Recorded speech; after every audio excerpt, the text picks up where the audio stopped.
Low light gathers along the river's edge, amber reflections bent by slow current, the air thick with humidity and the faint musk of mud and decay. The jaguar moves here as if drawn by geometry, its rosetted flank sliding between driftwood shadows and the trembling silhouettes of reeds. Sandbanks and mudflats are its corridors, carved not by human hands, but by the logic of water. Each season redraws them. Each footstep presses into ground soft enough to hold scent, yet firm enough to leave no sound. To understand the jaguar is to understand this boundary, the waterline where land breathes through the tide of the river, and every track, ripple and whisper becomes evidence in motion. Riverbanks are highways for reasons that go beyond convenience. The substrate absorbs vibration, dampening the approach of a hunter whose success depends on surprise. Every grain of sand compresses scent. Every curve of the river concentrates odor in predictable routes. Capybaras, tapirs and peccaries walk these paths too, driven by thirst, mineral-rich mud, and the predictable geometry of water. The jaguar doesn't need to search endlessly. The river does the work, funneling prey to narrow crossings where their tracks merge like tributaries. What to human eyes seems an empty margin is, to the jaguar, a ledger of signatures, faint impressions pressed into clay, damp with dew, and outlined by the glimmer of moonlight. Each one a story of vulnerability written hours or even minutes ago. The jaguar hunts differently from other cats because the Amazon itself demands it. Stealth is not an act here. It's a necessity sculpted by the physics of sound and scent in a waterlogged world. Before it strikes, the big cat lowers its chest until fur brushes the river surface, whiskers touching meniscus. The body moves with almost no displacement. The shoulders rise and fall beneath the skin like waves under fabric. When it enters the water, it does not splash. It folds itself into the current. Few predators of this size would dare to submerge willingly, but for the jaguar, amphibious hunting is a mastered art. Caiman and turtles are not chased, they are judged. The jaguar's attack begins in silence and ends in certainty.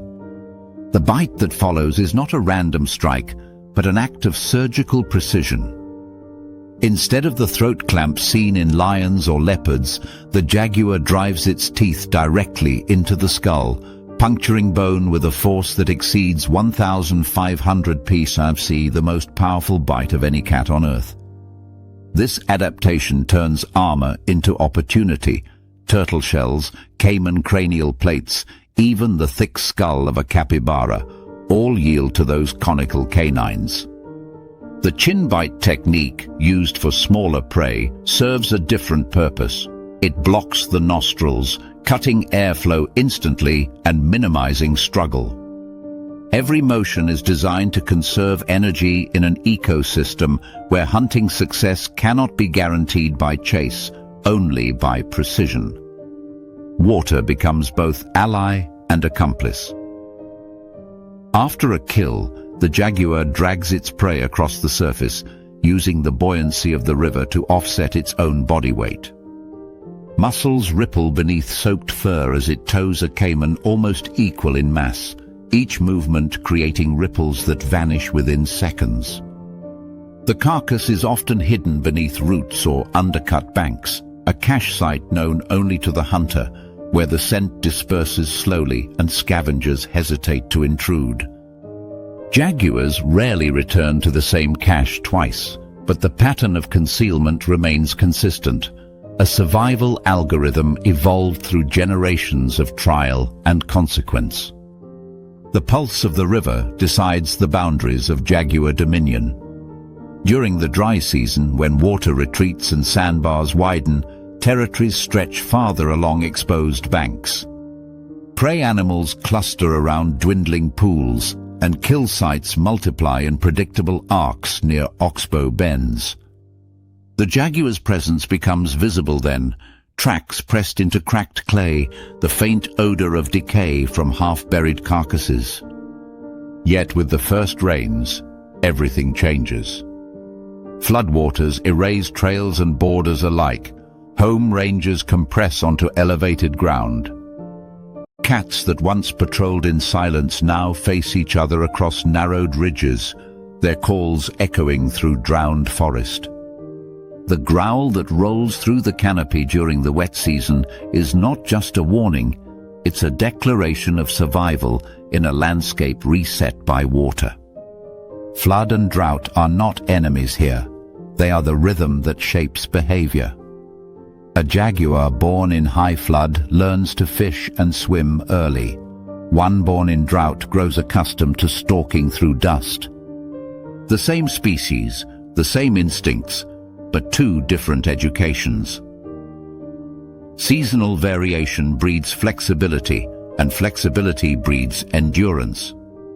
Where other predators falter under environmental shifts, the jaguar adapts, altering diet and range with seamless efficiency.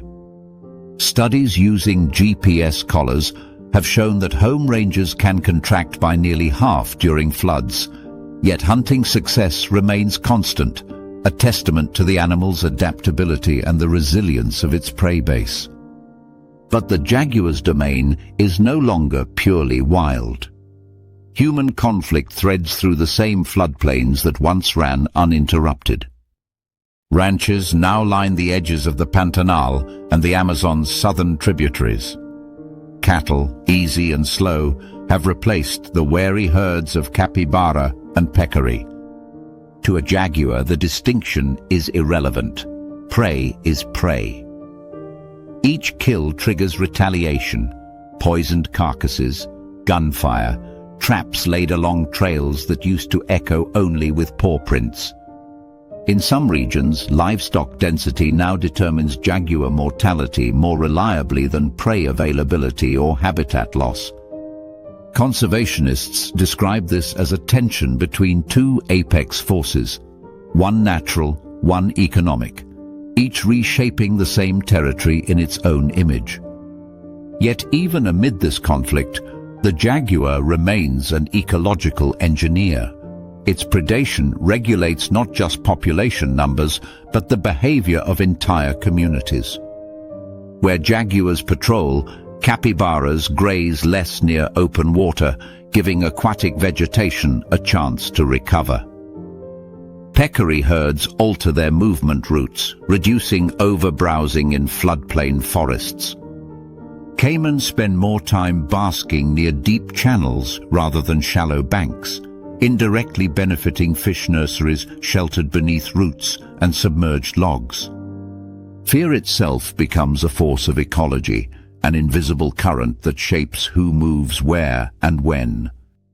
Without the jaguar's presence, the river edges would shift from tension to complacency, and the balance between grazer, predator, and plant would collapse into overgrowth and erosion.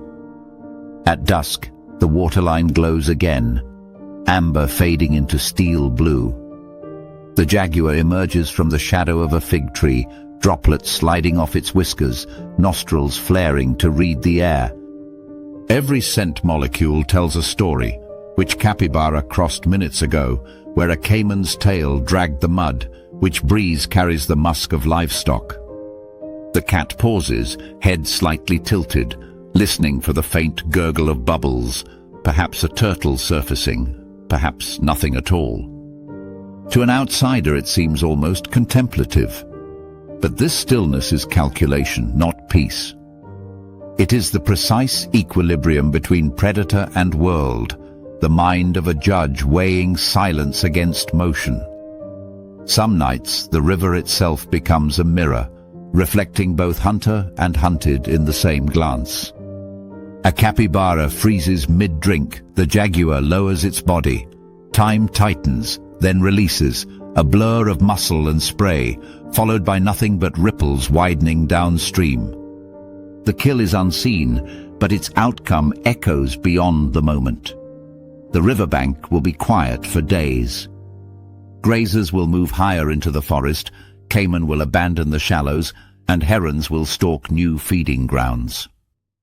The jaguar's verdict has been delivered, not just to its prey, but to the entire ecosystem that must now adjust to its judgment. In the logic of the floodplain, everything returns to water. Bones sink, vegetation blooms, and the scent of decay feeds new growth. Life circulates through death, and the jaguar, silent, unseen, remains the keeper of that law. To watch it is to witness not cruelty, but balance, the constant recalibration of power that keeps the river alive. Every strike, every vanished ripple, every pause at the edge of darkness reinforces the same truth. The Amazon does not run wild by accident. It is governed by quiet authority, written in rosettes and muscle, patrolling the margins where land and water negotiate their eternal treaty. The jaguar, the waterline judge, enforces that law without conscience but with perfect precision. It asks for no forgiveness, only acknowledgement, that survival here is not about dominance, but about the discipline of listening to what the river decides. The river wakes before sunrise, mist lifting in slow veils from the oxbow's surface. Beneath it, a ripple forms, sharp, deliberate, purposeful. Then another. From the fog, 6 sleek heads rise in perfect unison, eyes aligned just above the surface, nostrils flaring in the same rhythm. These are not random wanderers, but a patrol, a family unit of Pteronura brasiliensis, the giant otter. They move as one organism split into parts, each member tethered to the next by sound, scent, and instinct. The air fills with short staccato chirps and barks, contact calls exchanged every few seconds, maintaining cohesion in a medium where sight is often limited to a few meters. To hear them is to recognize a language of constant reassurance. I'm here, you're here, we hunt together. Where the jaguar rules by silence, the giant otter governs through communication. This is a society built on sound. Their calls echo through flooded forest corridors and rebound off clay banks like sonar, turning every oxbow into an acoustic map. Each family has a distinct dialect, a blend of whistles, growls, and snorts that functions like an audible fingerprint. When two groups meet at the boundary of their territories, their voices clash before their bodies do. Confrontations are often decided not by violence, but by decibels. The louder, more cohesive group usually wins, forcing rivals to retreat without a drop of blood spilled. The oxbow lakes they inhabit, remnants of rivers that changed course generations ago, are both fortress and pantry. Narrow inlets limit access, allowing otters to defend entire basins of fish-rich water from outsiders. But such abundance comes at a price. Competition within the group demands coordination as sophisticated as any pack of wolves. Hunting here is not a free-for-all, it's choreography. A typical sequence begins with reconnaissance. 2 adults submerge, spiraling along the shallows where fish schools gather beneath mats of floating vegetation.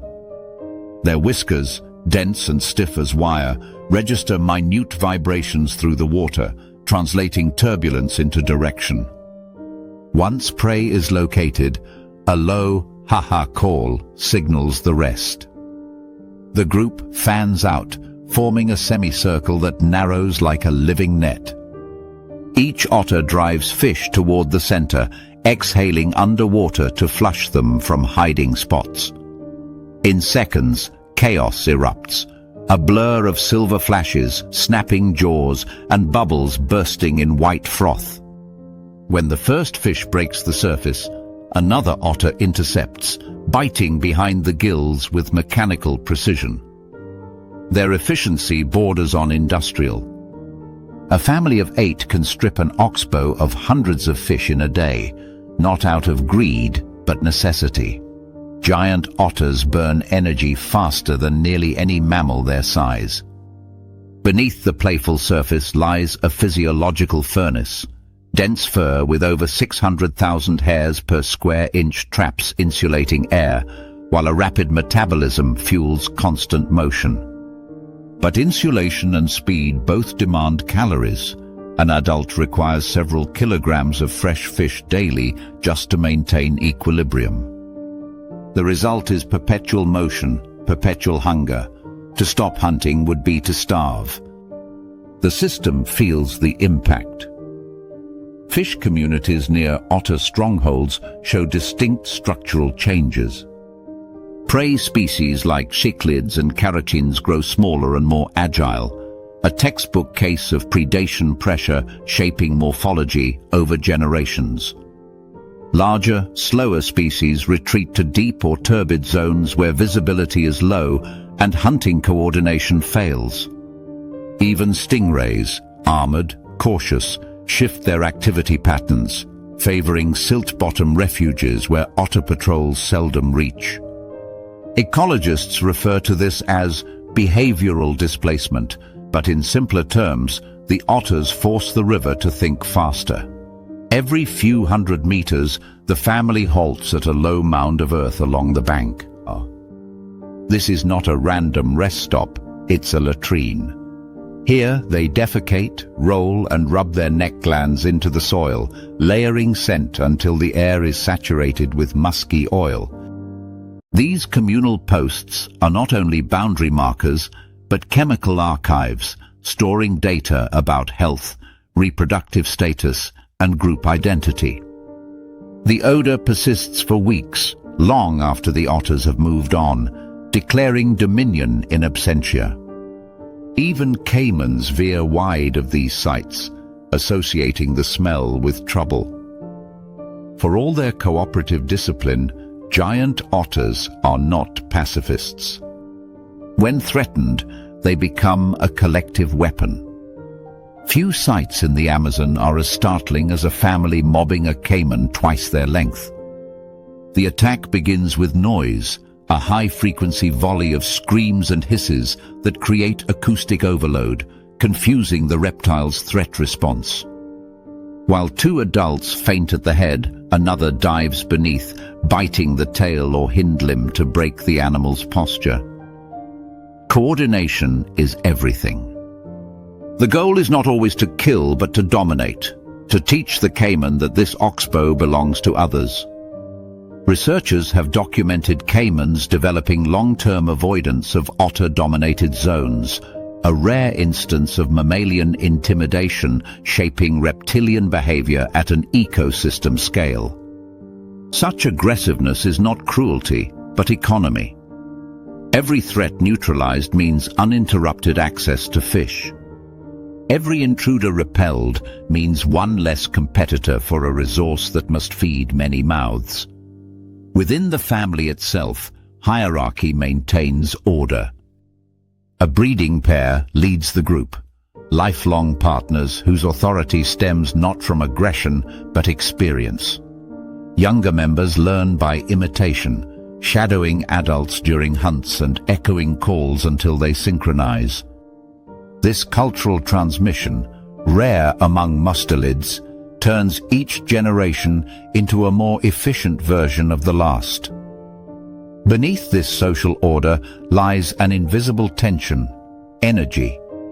High metabolism and aquatic thermoregulation keep the otter's life locked in a constant exchange of calories for heat. Even resting on the bank is a carefully timed calculation. After a hunt, they climb onto logs to dry fur and restore the air layer that keeps them buoyant and warm. Without this maintenance, their insulation collapses and hypothermia follows within hours.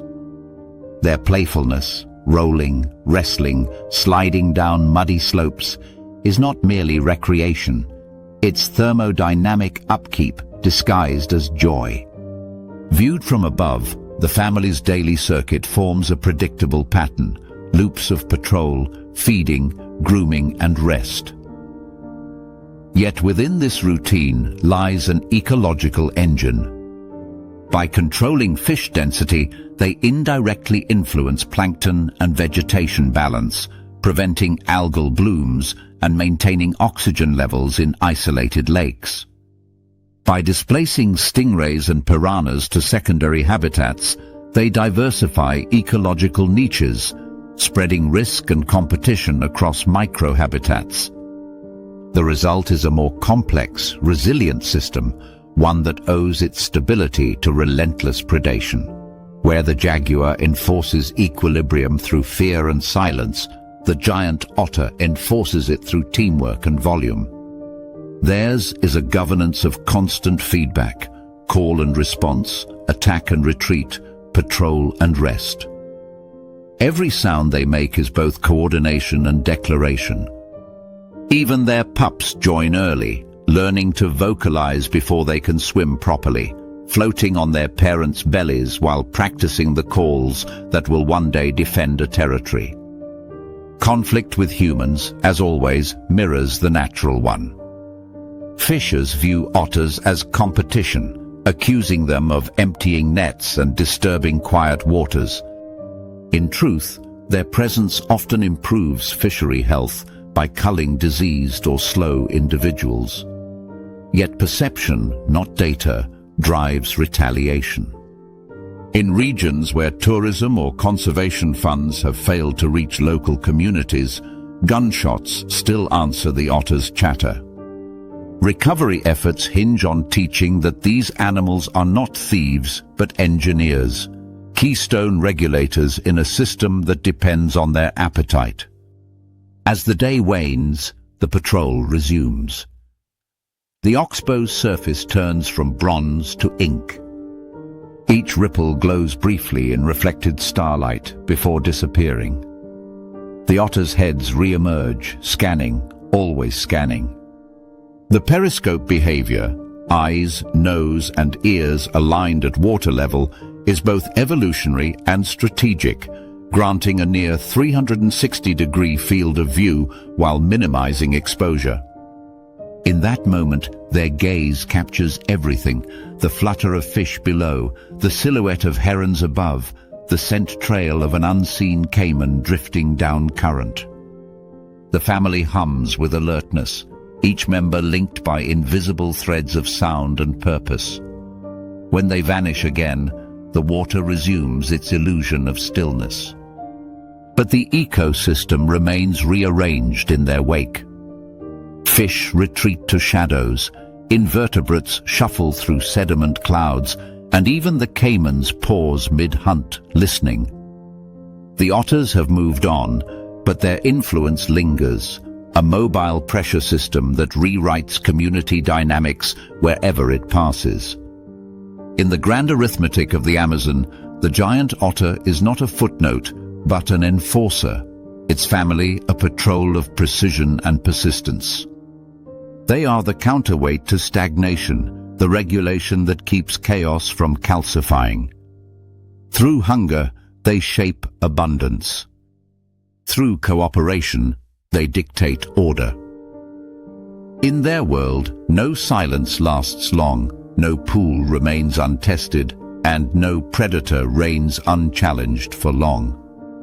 To witness them is to see the law of the floodplain made manifest. Balance is not maintained by peace, but by motion. And in this restless cycle of patrol and pursuit, the giant otter remains the voice of enforcement, loud, fearless, and indispensable. Still water.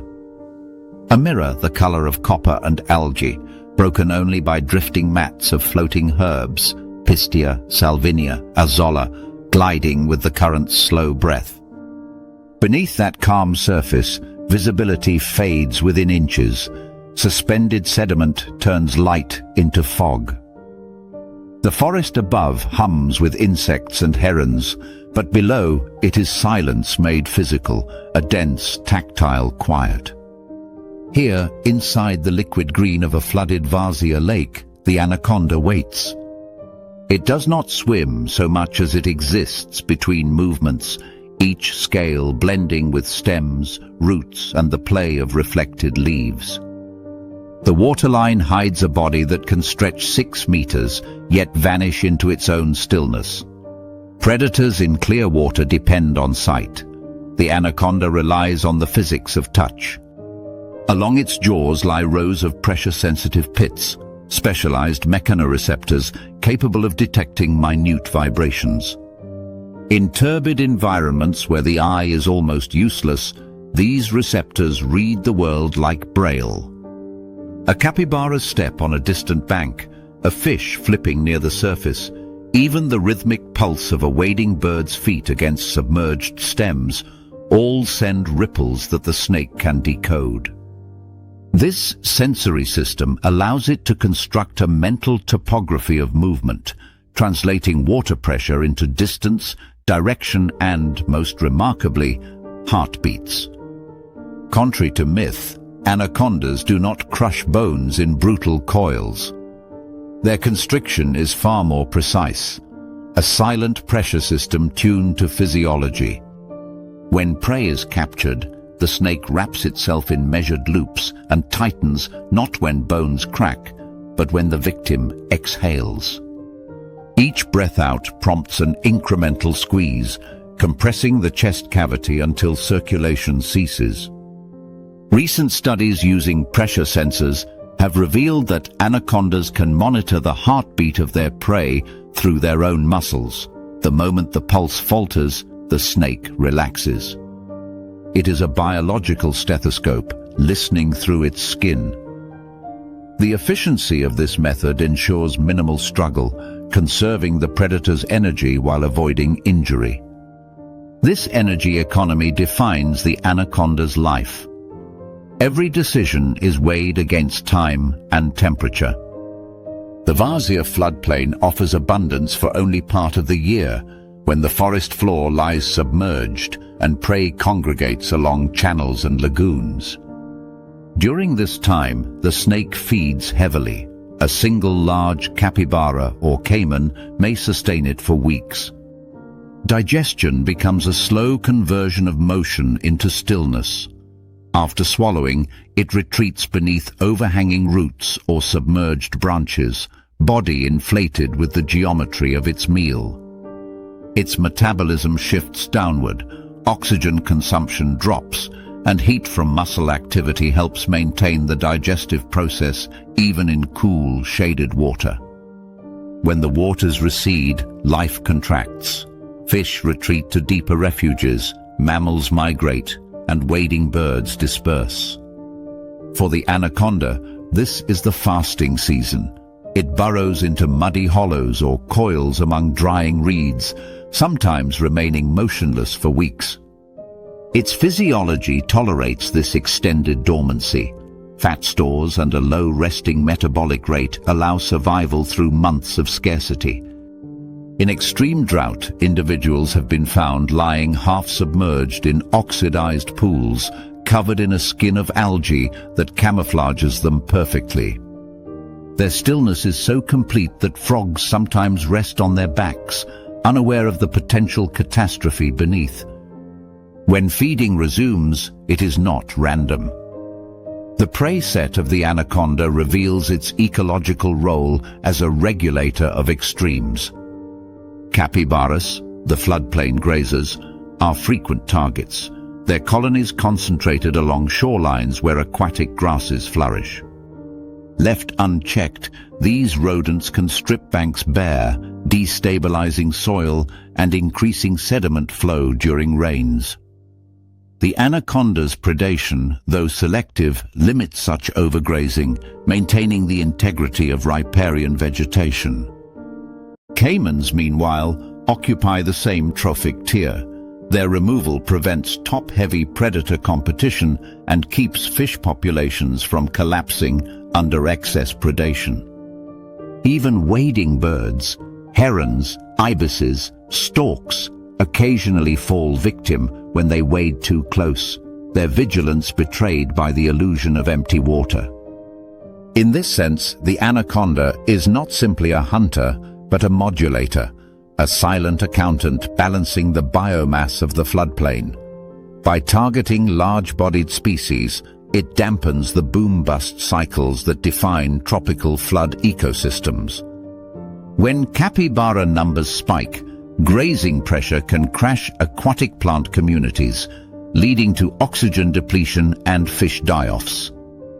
When caiman populations surge unchecked, small fish and amphibians decline, altering nutrient flow through the food web.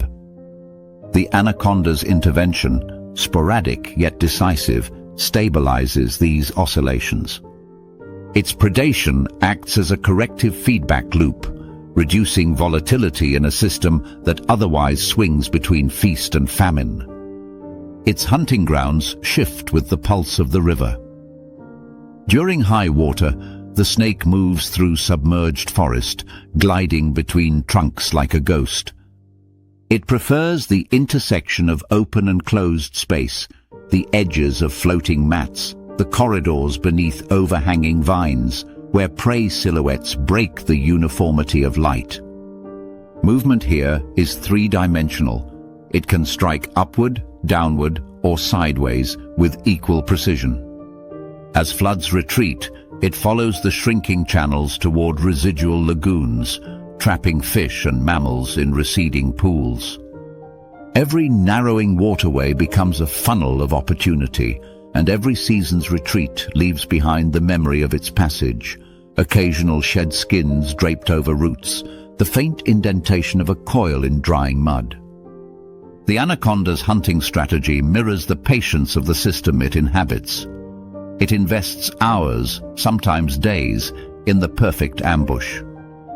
A typical sequence begins with immobility so profound that aquatic insects colonize its body, believing it to be debris. Water beetles, mosquito larvae, even snails graze across its scales, forming a temporary ecosystem atop another. Then, an explosion. A capybara entering the water for a midday swim triggers a pressure wave. The snake uncoils in a single kinetic release, its mass folding around the target before the surface can register disturbance. The struggle, though violent, is brief. Within minutes, the forest returns to silence, and the only trace of the event is a widening circle of disturbed vegetation. Predators like this command respect in myth as well as biology. Indigenous stories describe the anaconda as the mother of waters, the architect of floods, the guardian of fertility. While symbolic, this perception carries an ecological truth. The species' presence signals a functioning floodplain, rich in prey diversity and stable in hydrology. Where anacondas vanish, through hunting, wetland drainage, or pollution, the consequences cascade. Caiman numbers rise, herbivore pressure intensifies, and fish recruitment declines. In less than a decade, an ecosystem once balanced by stealth and pressure transforms into one dominated by noise and imbalance.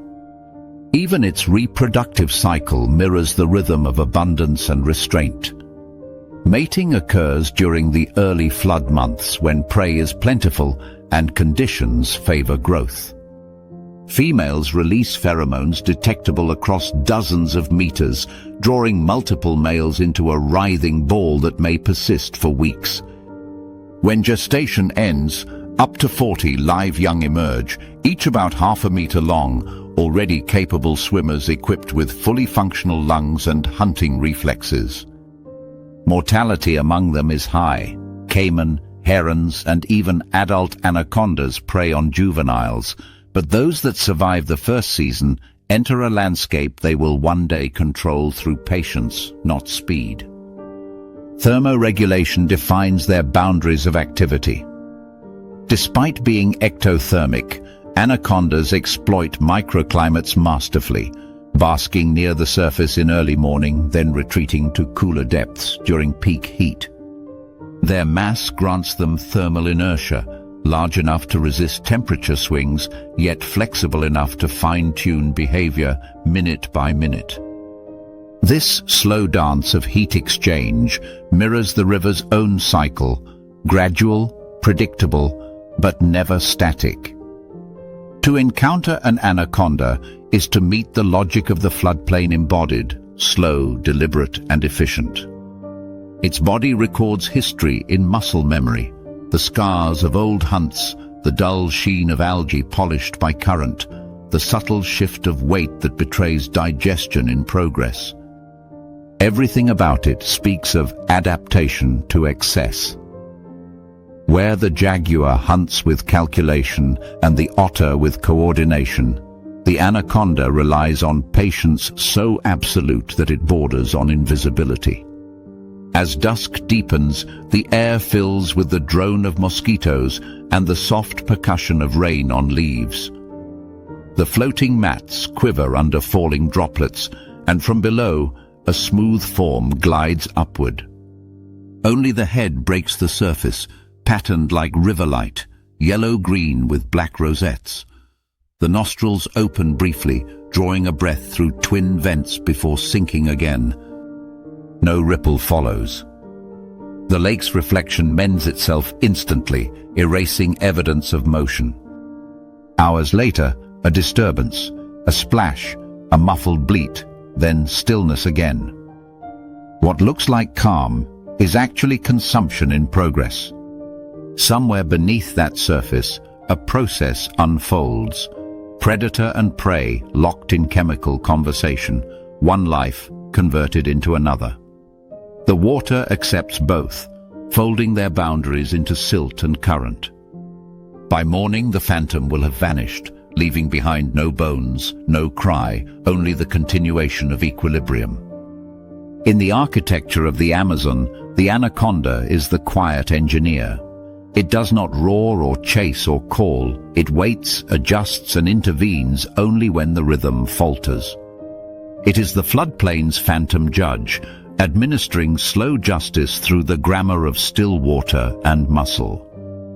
To watch it is to witness patience made power, an organism perfectly matched to a world that rewards the art of doing nothing until the moment everything changes. Dusk settles over a still backwater, the color of steeped tea. Decaying leaves tint the surface bronze, their outlines trembling in the faint breeze. Beneath this quiet veneer lies a world dense with charge. The water is warm, oxygen poor, thick with suspended life, larvae, silt, seeds, and every few minutes a faint pulse ripples invisibly through it.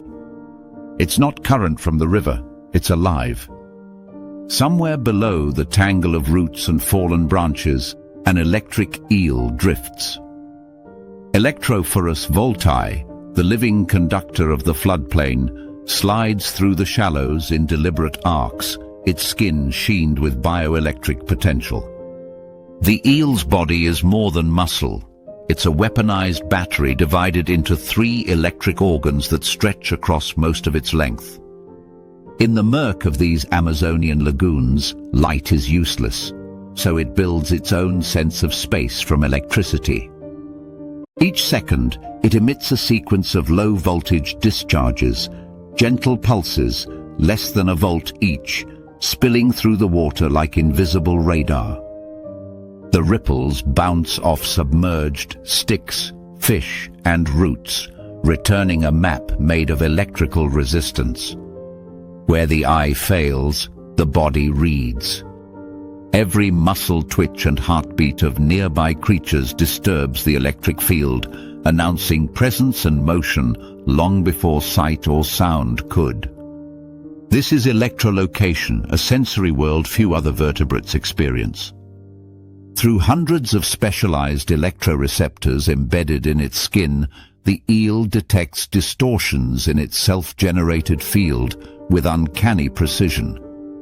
In complete darkness, it can trace the outline of a fish within centimeters, even discerning species based on how their bodies conduct current. It doesn't just sense life, it decodes it. The same field that illuminates its surroundings also functions as conversation, a low-voltage language exchanged between eels.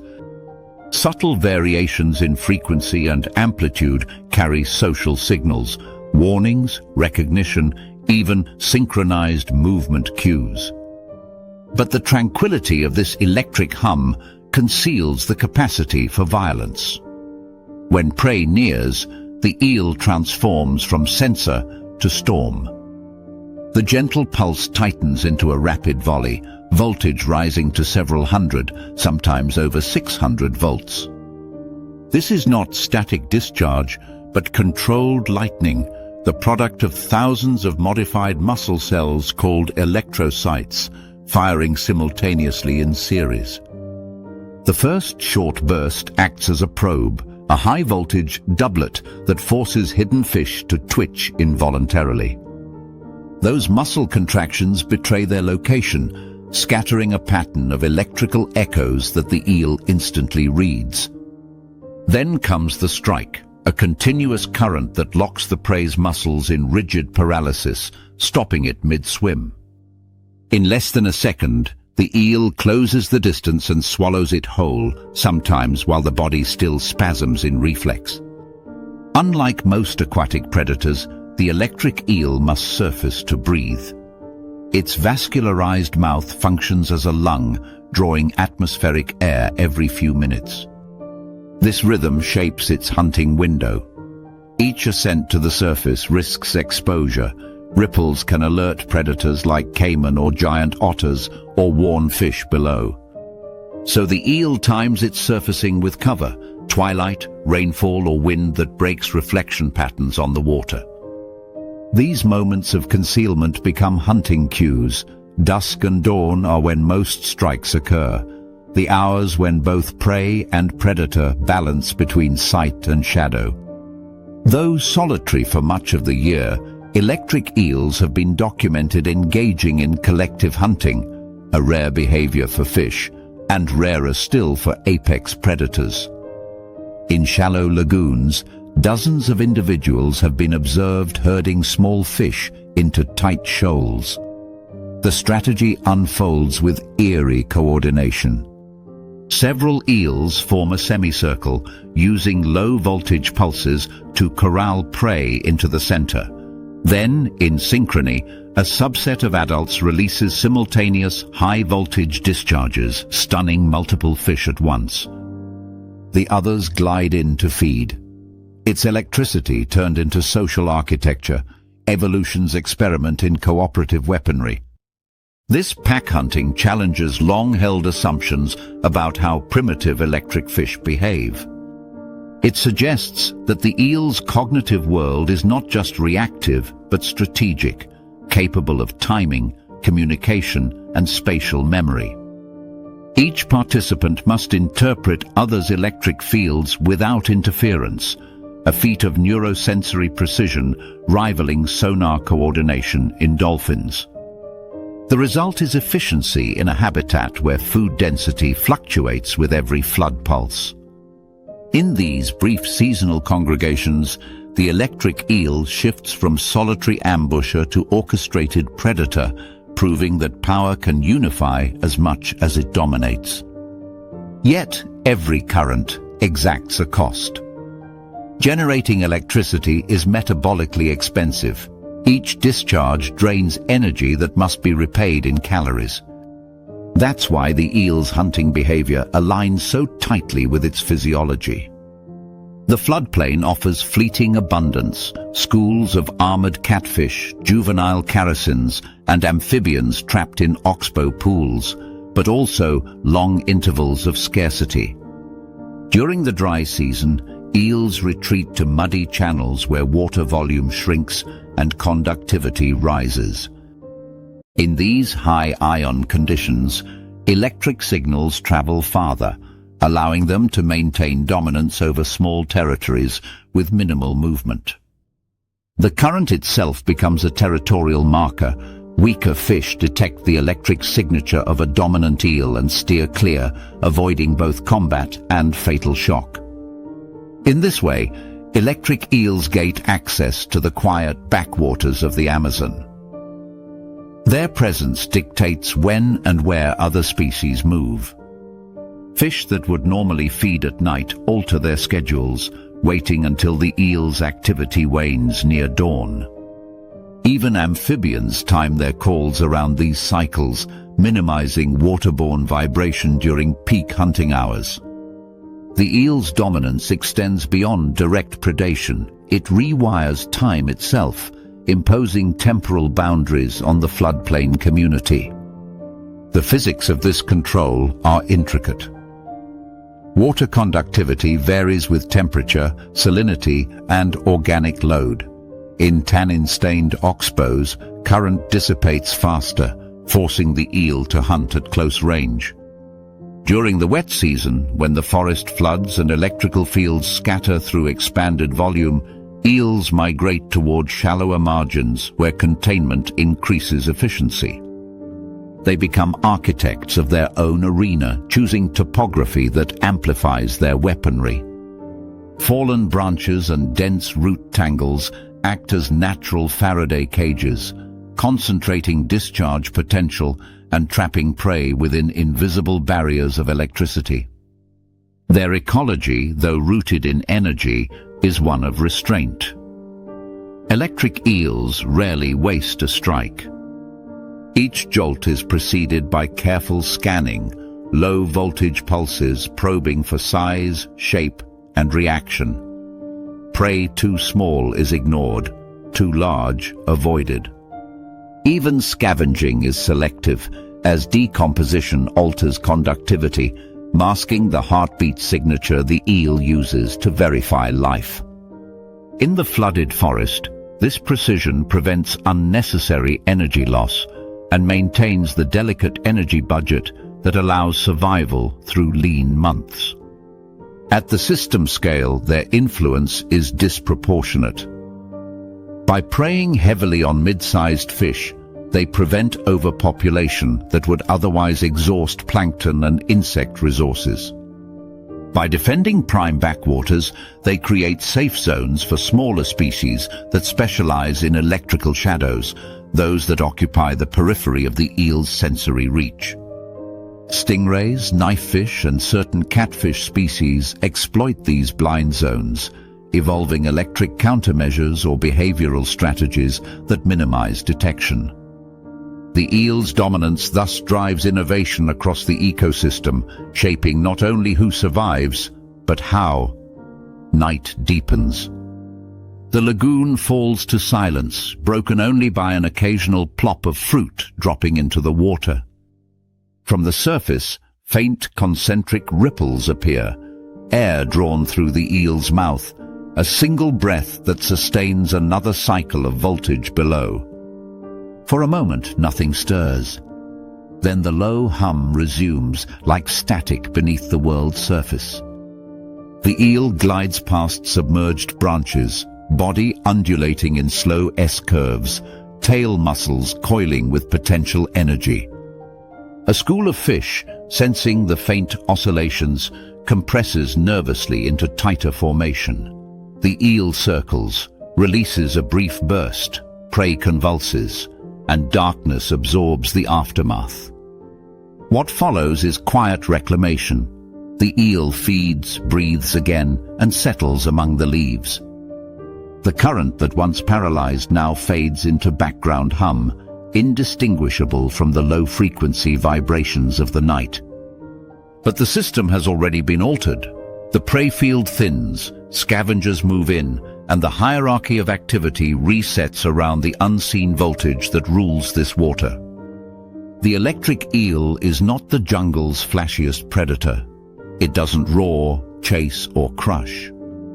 It rules through fields, invisible yet absolute, commanding space with pulses rather than presence. In the hierarchy of the floodplain, it is the regulator of motion, the current control that decides when the shallows live and when they rest. To witness it is to see power made literal, an animal whose dominance flows not from tooth or claw, but from the charge that animates every living cell around it. In the end, the eel's world is one of polarity, sensor and weapon, silence and surge, life and the pulse that takes it. And beneath that amber surface, the Amazon hums in resonance, every heartbeat tuned to the rhythm of electricity. The morning opens in mist and mirrors. Along a broad, silt-brown river bend, shapes begin to surface, first as humps, then as the faint serration of armored backs glinting beneath the first gold of the sun. Dozens of caimans lie arrayed across a sandbank like ancient statues thawing from stone. Steam rises from their bodies as light bleeds through the haze. They do not move, yet everything about them hums with calculation. In this hour, the caiman's most important hunt is not for flesh, but for heat.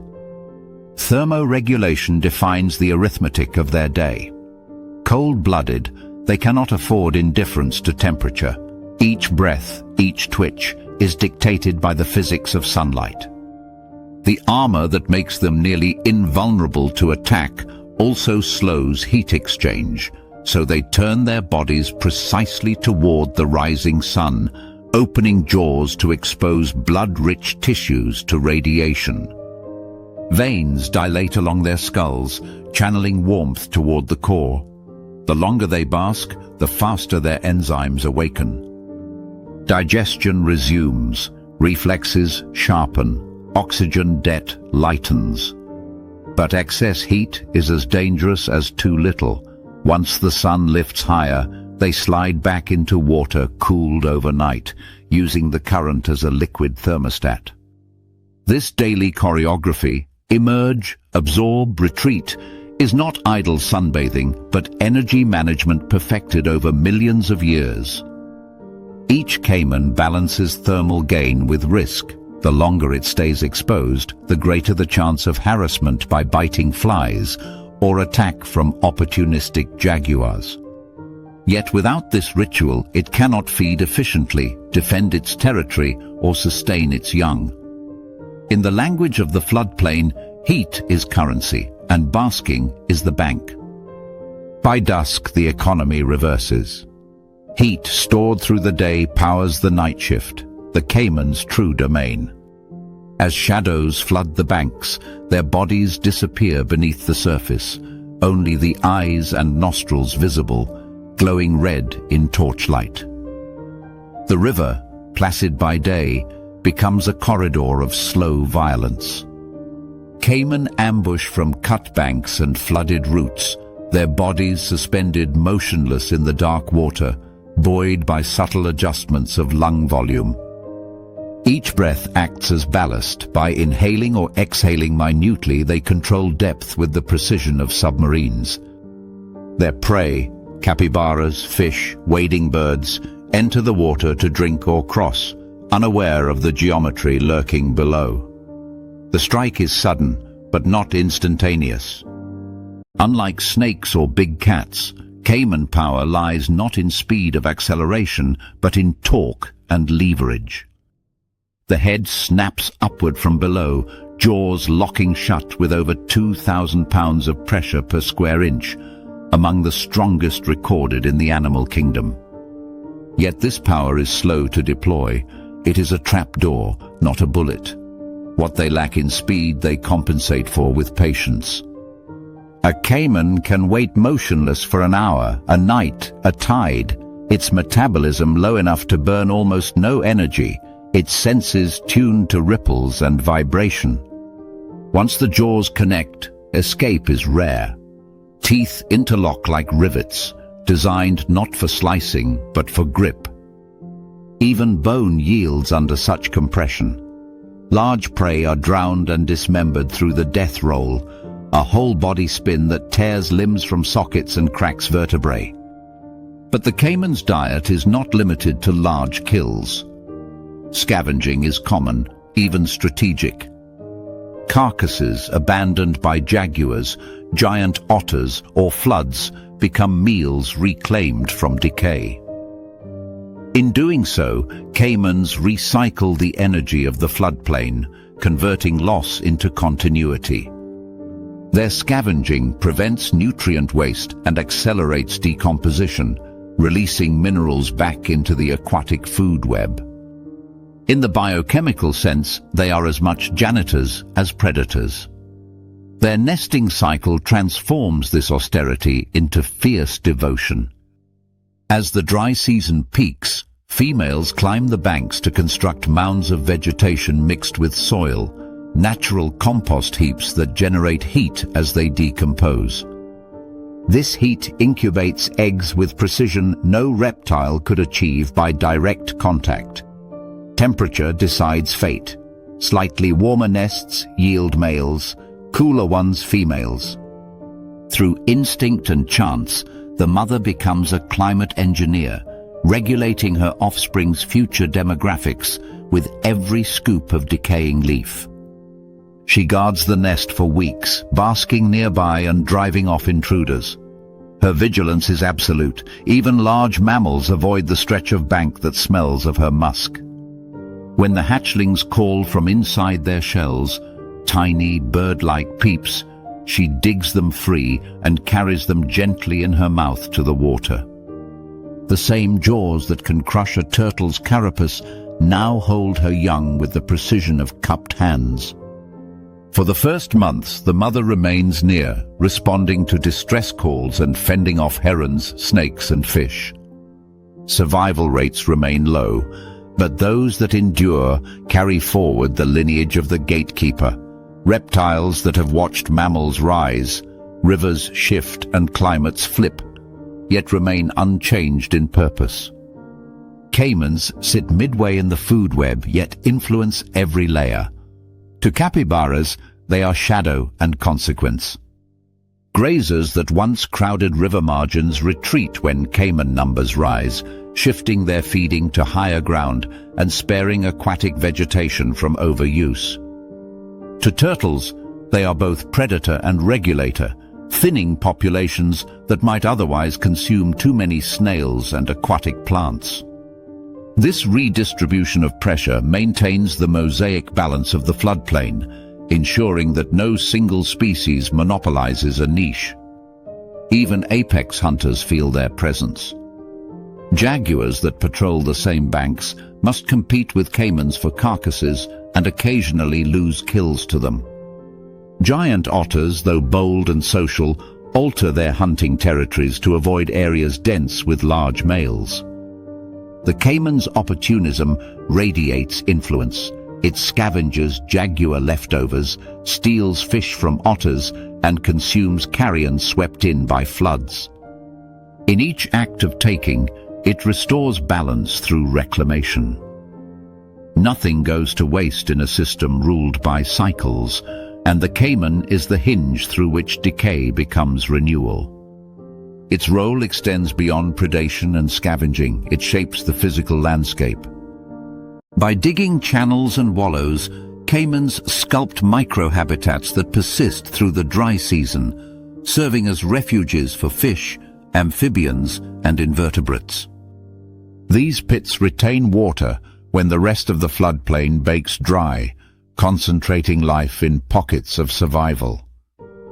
When rains return, these same pools release larvae and nutrients back into the system, seeding new abundance. In this sense, every caiman functions as an inadvertent hydrologist, engineering continuity through routine behavior. Their physiology, too, is tuned to survival's edge. Caimans can hold their breath for over 15 minutes, their heart rates dropping to a fraction of normal. During prolonged drought, they bury themselves in mud, entering a semi-dormant state called estivation. Their metabolism slows to match the stillness of the environment, waiting for the first thunderclap of the wet season to stir them awake. This endurance, paired with opportunism, explains their evolutionary persistence. While floods erase boundaries and droughts erase water, the caiman erases neither hunger nor patience. At night, the river becomes a field of eyes. The beam of a light catches them like scattered rubies, hundreds, each a silent observer. From above, the floodplain might seem inert, but beneath that illusion, a quiet governance unfolds. Caimans patrol the shallows, maintaining invisible borders, their movement dictating who drinks, who crosses, who feeds. Fish dart in pulses between their snouts, testing distance.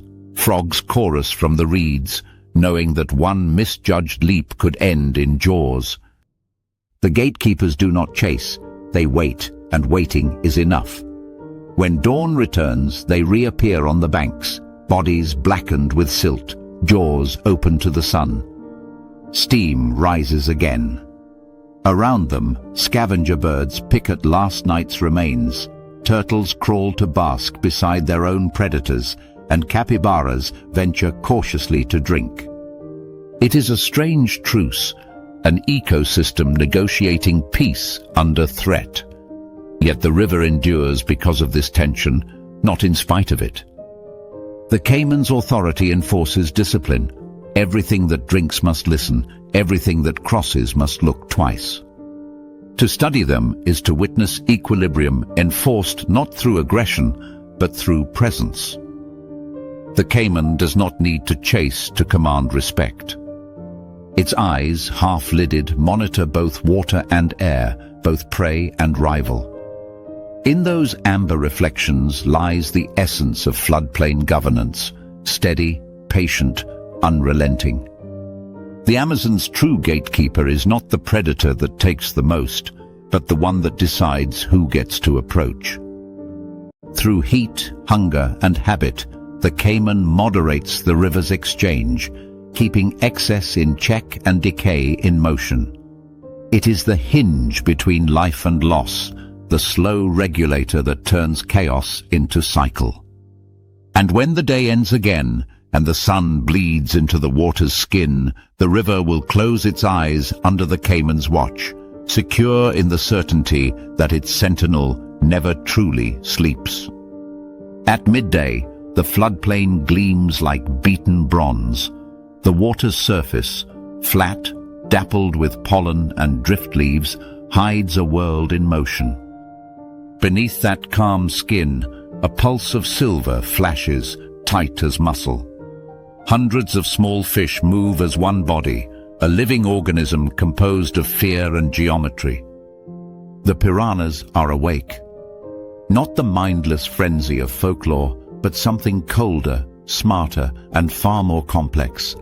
A school negotiating physics, hierarchy, and hunger all at once. The myth of the piranha begins where water meets imagination, teeth, blood, instant dissolution. But the reality beneath those leaves is slower and more elegant. Piranhas are ambush opportunists, not indiscriminate swarms.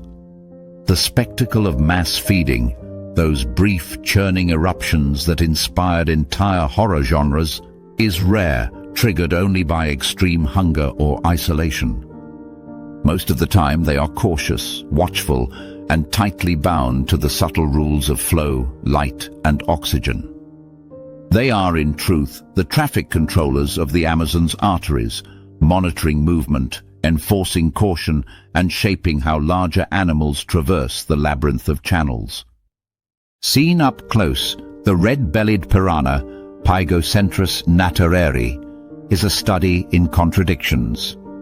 Compact, almost round, with a face that seems perpetually grimacing, its body is built for acceleration. A single flick of its tail can propel it from stillness to strike in less than 1/10 of a second. But it is not strength that defines it, it's sensitivity. Along its flanks runs a lateral line filled with neuromasts, tiny mechanoreceptors that detect vibration and turbulence. Through them, the fish can sense the heartbeat of nearby prey, the sweep of an approaching caiman tail, even the flutter of a leaf dropped upstream. This constant stream of sensory data allows a school to move like a single nervous system. Schooling is their armor. Alone, a piranha is fragile, susceptible to herons, river dolphins, or peacock bass. Together, they become a shifting shield of uncertainty. Each individual within the swarm maintains a precise distance from its neighbors, balancing attraction and repulsion through microsecond corrections. The result is a body without a brain, a field of motion so fluid it confuses predators. A strike at one fish ripples through the school as a wave of escape, reforming almost instantly downstream. It is not chaos, but choreography, a self-repairing geometry of survival. And yet, their social order is not peace. Within the swarm, hierarchy hums. Dominant individuals feed first, often nipping subordinates who stray too close. Hunger dictates behavior. During times of abundance, particularly the fruitfall season when trees drop overhanging bounty into the water, piranhas turn vegetarian opportunists, chewing on soft pulp and seeds that float downstream. This shift from carnivore to frugivore isn't sentiment, it's strategy. Fruit is predictable and safe. Energy gained from scavenging vegetation sustains the school through periods when prey density drops, reducing the need for risky hunts. As floods rise and forest becomes lagoon, the rules change again. Visibility collapses in the tannin-rich water, oxygen thins, and temperature climbs. In these conditions, larger predators, otters, caimans, and even jaguars grow hesitant. The piranha thrives. Its gills and blood chemistry allow tolerance to low oxygen environments where others suffocate.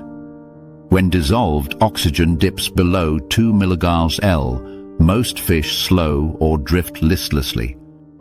The piranha, however, remains alert, patrolling the narrow channels that connect pools. These channels become gauntlets, zones of enforced caution. Capybaras cross elsewhere, otters detour, jaguars wait for dawn. To pass through a piranha school unnoticed is almost impossible. Every movement displaces water, and every displacement triggers evaluation. Piranhas read these disturbances like signatures, learning which shapes are safe and which are dangerous. A slow, steady approach might go unchallenged. A wounded capybara, however, bleeds sound and scent. It draws attention like fire in dry grass. The school converges not out of frenzy, but audit, each individual taking a calculated bite, retreating before retaliation. In this way, predation becomes distributed, risk shared, efficiency maximized.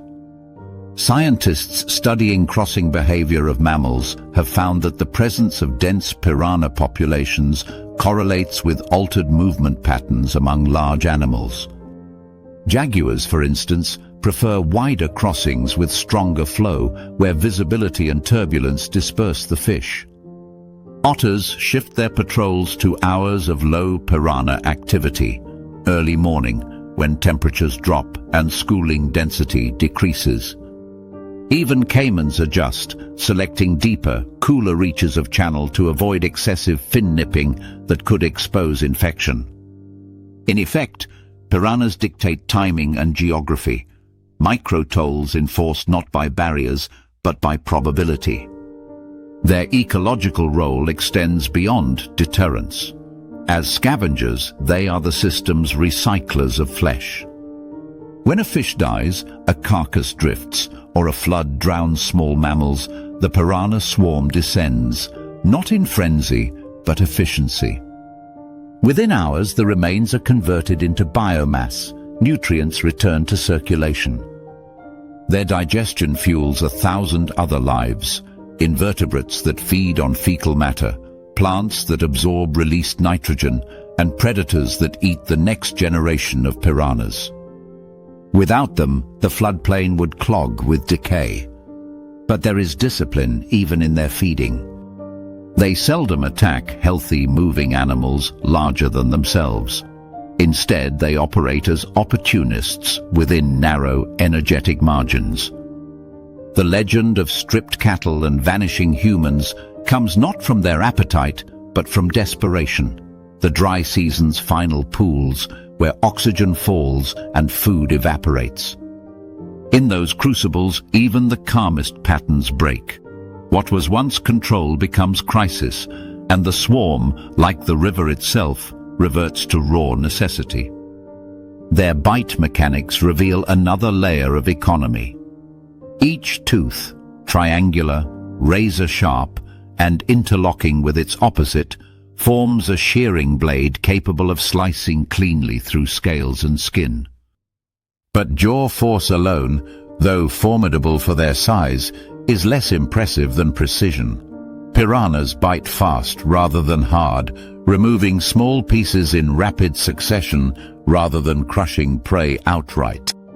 This method minimizes energy expenditure and allows multiple fish to feed simultaneously without direct conflict, a communal efficiency masquerading as aggression. Sound, too, is part of their dialogue. In stressful encounters, piranhas produce low-frequency grunts and snaps by contracting sonic muscles near their swim bladder. These vibrations propagate through the water as warning codes, spacing individuals and reducing escalations. Even their aggression has order, a negotiation of personal space conducted in frequencies other fish ignore. To the floodplain's larger residents, this invisible order shapes every choice. Giant otters scouting for fish listen for subtle differences in water vibration that reveal piranha density. If the signature hum is too strong, they move on, saving energy for safer pools. Jaguars, sensitive to electrical microcurrents transmitted through whiskers, detect the faint charge disturbances caused by hundreds of beating hearts below and avoid submerging during peak feeding periods. The result is a landscape of shared restraint, predators governed by smaller predators, all tuned to the unseen pulse of risk. Hydrology reinforces these rules. During flood months, high flow and dilution scatter piranha schools across vast distances. Predation risk drops, and crossings become easier. When waters contract in the dry season, fish populations funnel into shrinking corridors. Dissolved oxygen plummets. Piranhas cluster where water still circulates. It is then that they reclaim control. Movement across channels becomes restricted to a few predictable hours, just after rainstorms or at twilight, when currents briefly mix and oxygen spikes. The floodplain's megafauna learn this timing instinctively, their rhythms entrained to the fish below. As night deepens, the backwater transforms again. The moon fractures across ripples, the forest drones with insects. Beneath the silver, 1,000 small shadows rearrange, sliding among stems and submerged leaves. A fallen fruit thuds into the water. Instantly, the nearest piranhas veer toward it, nibbling its skin and releasing a faint cloud of pulp. The sound carries, tiny clicks reverberating through the lagoon. Others follow, drawn not by blood but by vibration. For a few minutes the school glows with reflected moonlight, every scale catching silver before dissolving again into darkness. Their control is subtle, yet absolute. They do not dominate through size, but through presence, through the quiet rule that no creature enters their domain without consequence.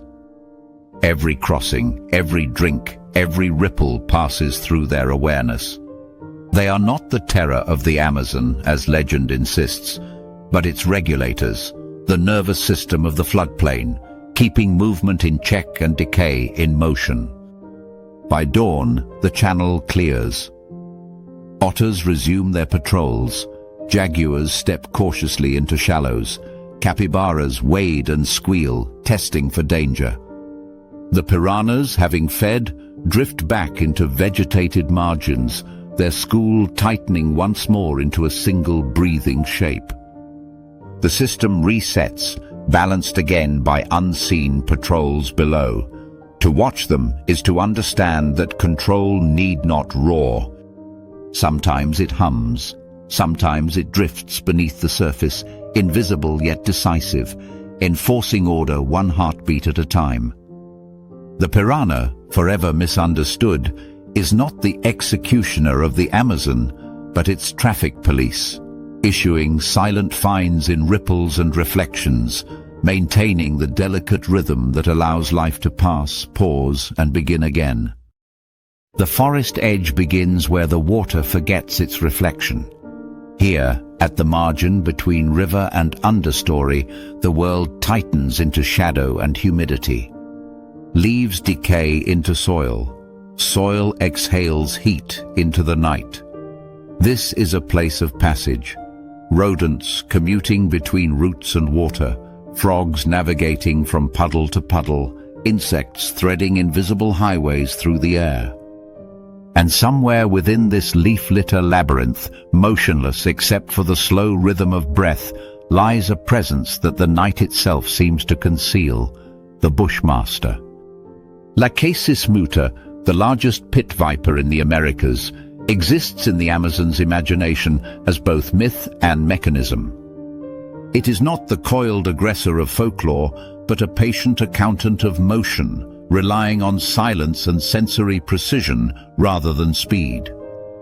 Stretching up to 3 meters, it is long but rarely seen, its cryptic scales patterned like shadowed bark and dappled light, the camouflage perfected for a floor that never stops changing. By day, it vanishes under the thick mulch of fallen leaves. By night, it becomes the forest's invisible tripwire, positioned just above the waterline where small mammals follow predictable trails.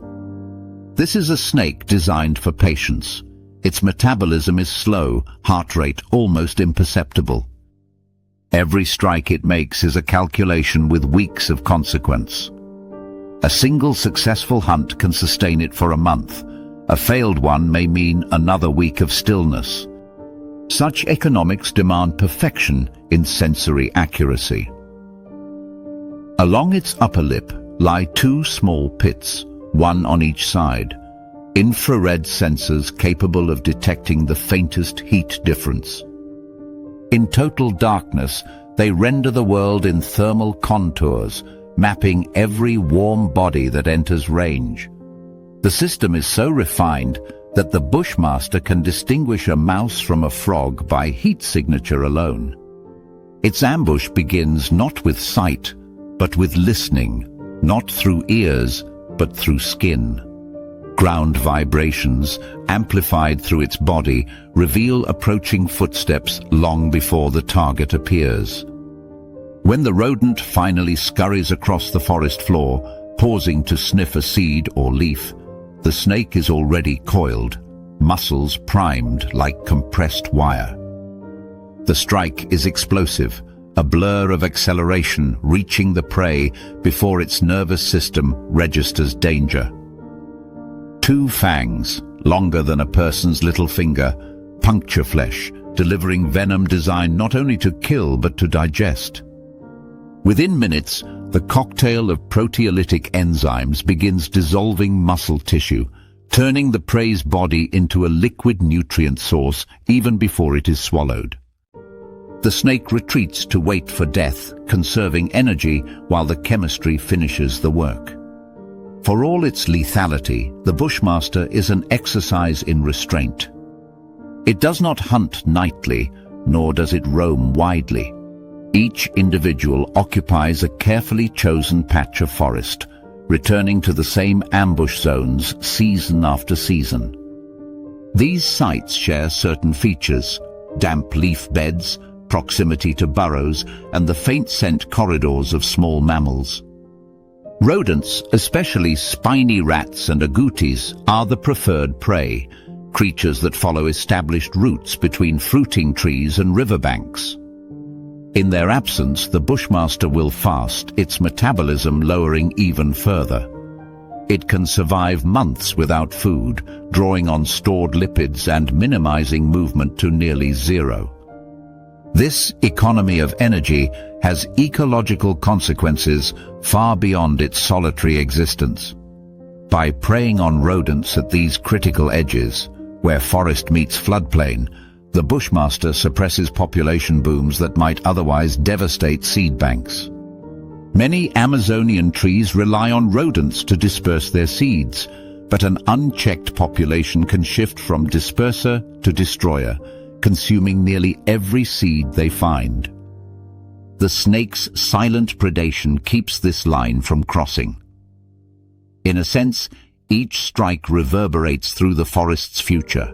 Fewer rodents, more saplings, a stable regeneration cycle. In the dark hours before dawn, the forest floor is a world of tension balanced on noise.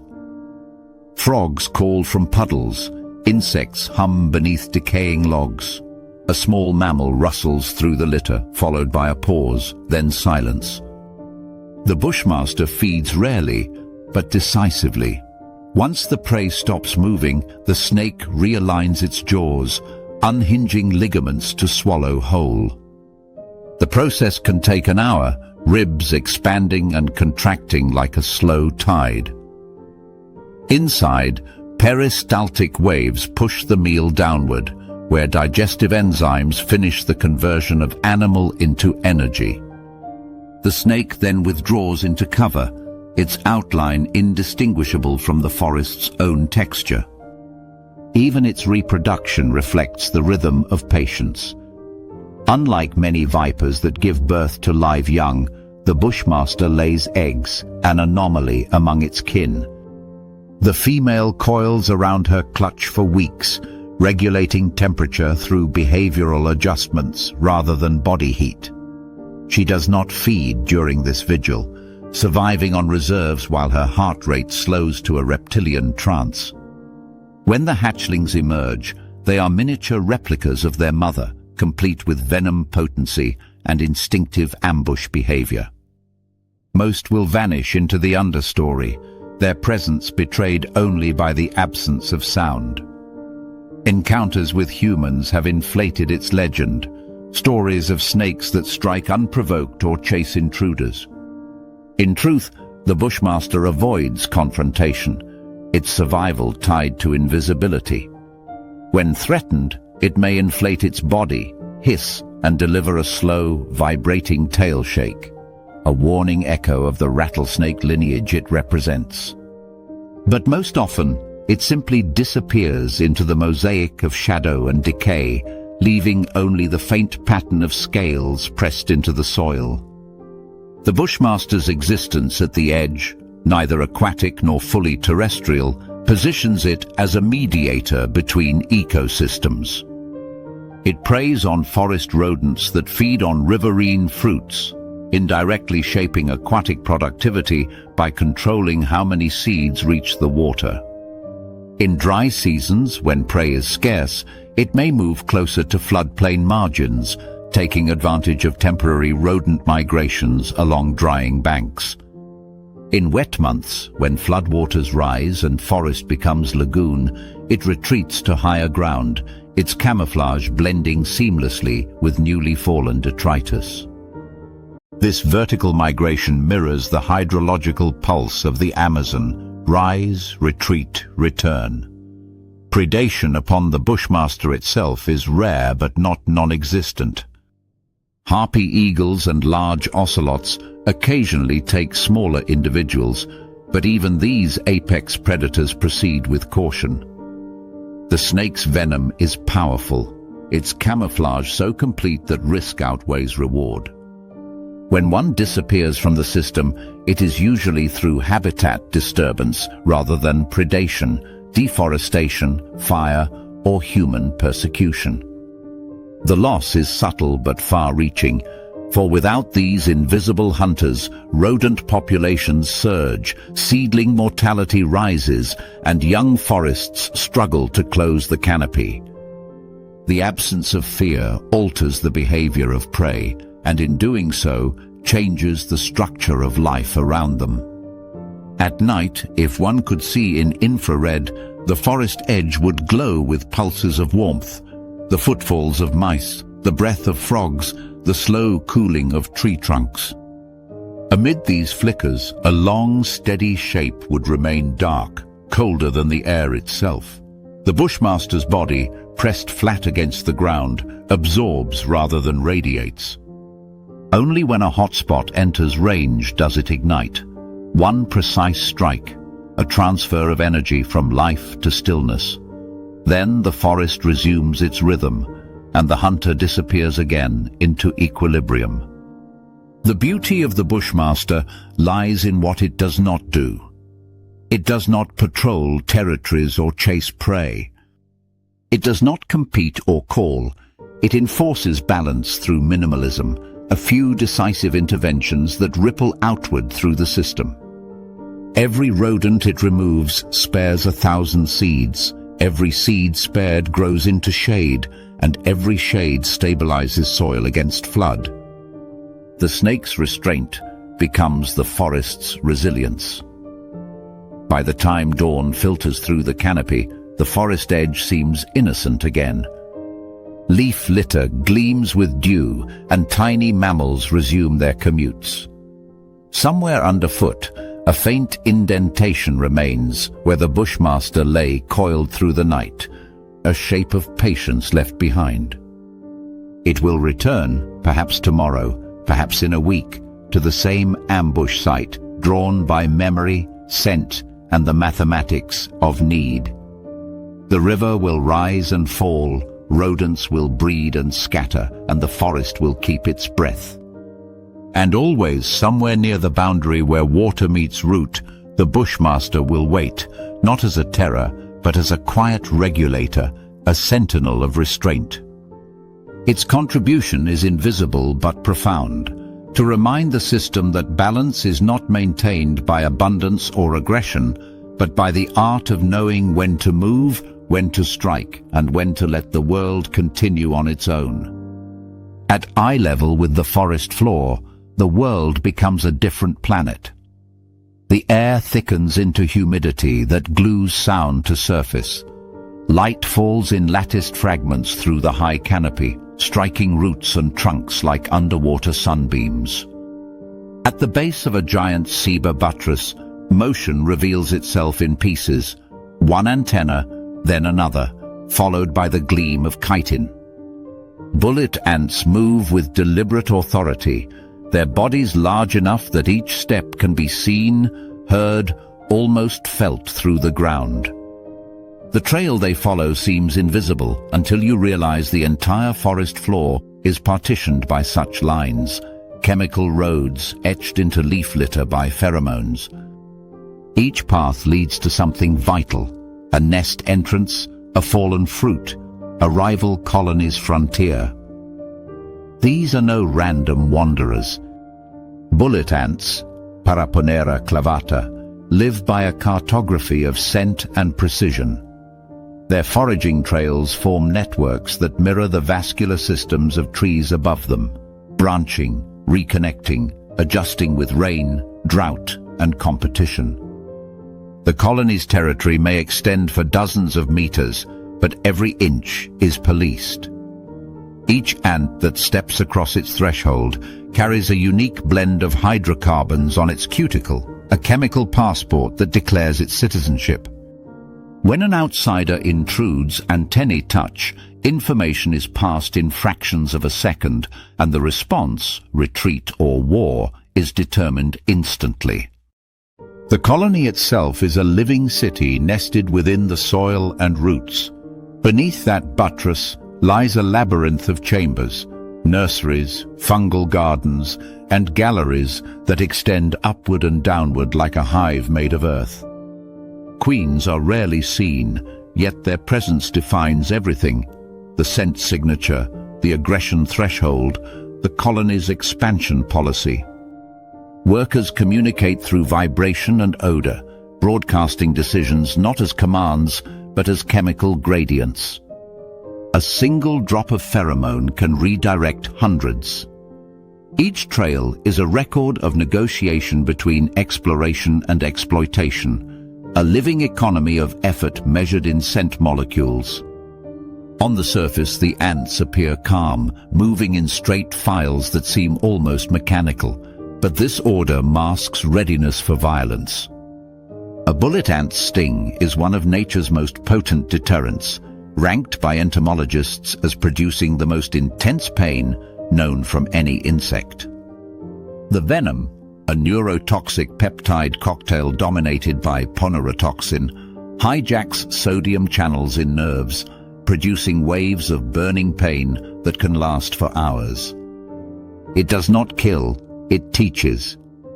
The sensation is so searing that large mammals, including primates, quickly learn the cost of proximity. Even jaguars and peccaries step around buttress roots marked by these ants' trails.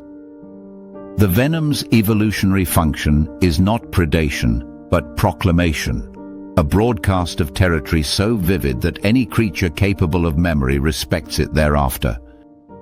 To the ants, the sting is communication.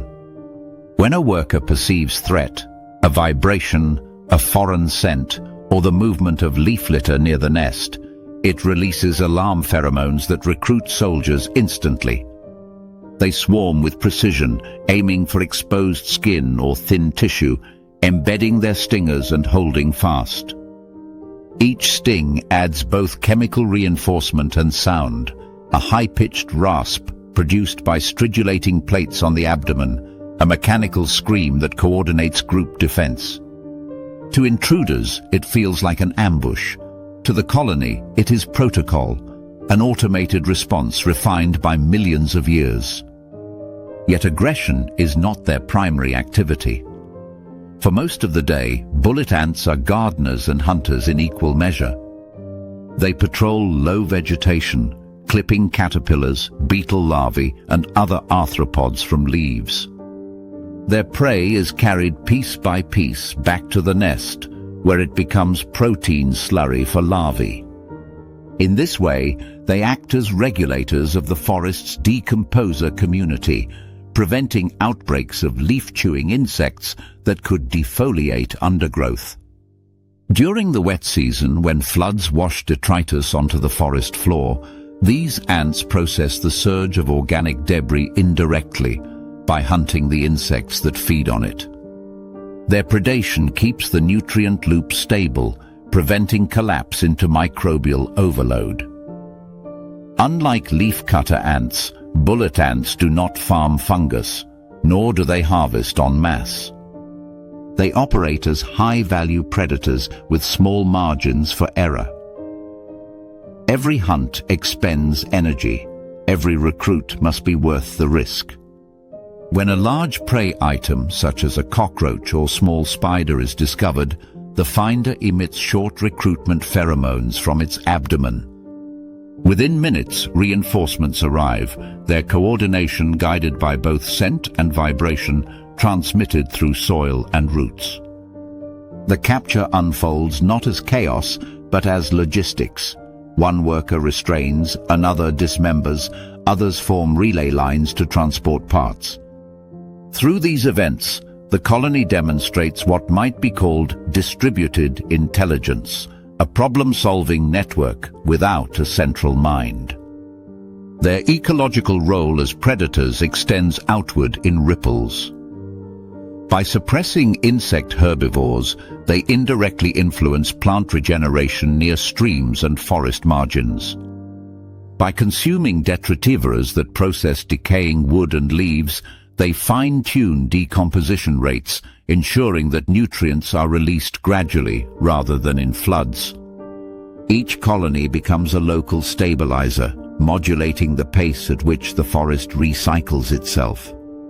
Even their waste contributes. Nitrogen-rich fecal matter accumulates near nest entrances, fertilizing microhabitats where fungi, mosses, and seedlings thrive.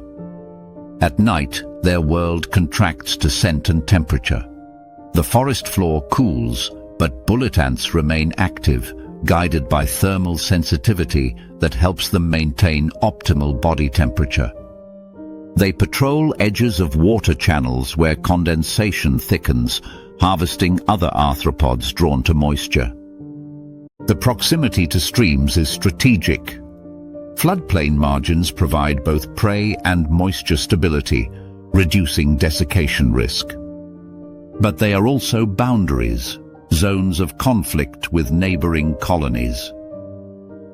Along these humid corridors, skirmishes erupt as scent lines overlap.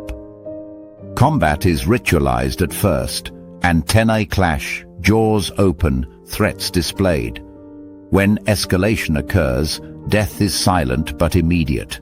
Mandibles sever limbs, stingers deliver paralysis. The fallen become resources, their bodies recycled into energy that fuels the victor's brood. Despite their fearsome reputation, bullet ants are not reckless. Their colonies rarely expand beyond sustainable resource zones. They do not overexploit prey or vegetation. This self-regulation reflects the slow rhythm of their reproduction. Queens produce relatively few offspring, and workers live for months rather than weeks.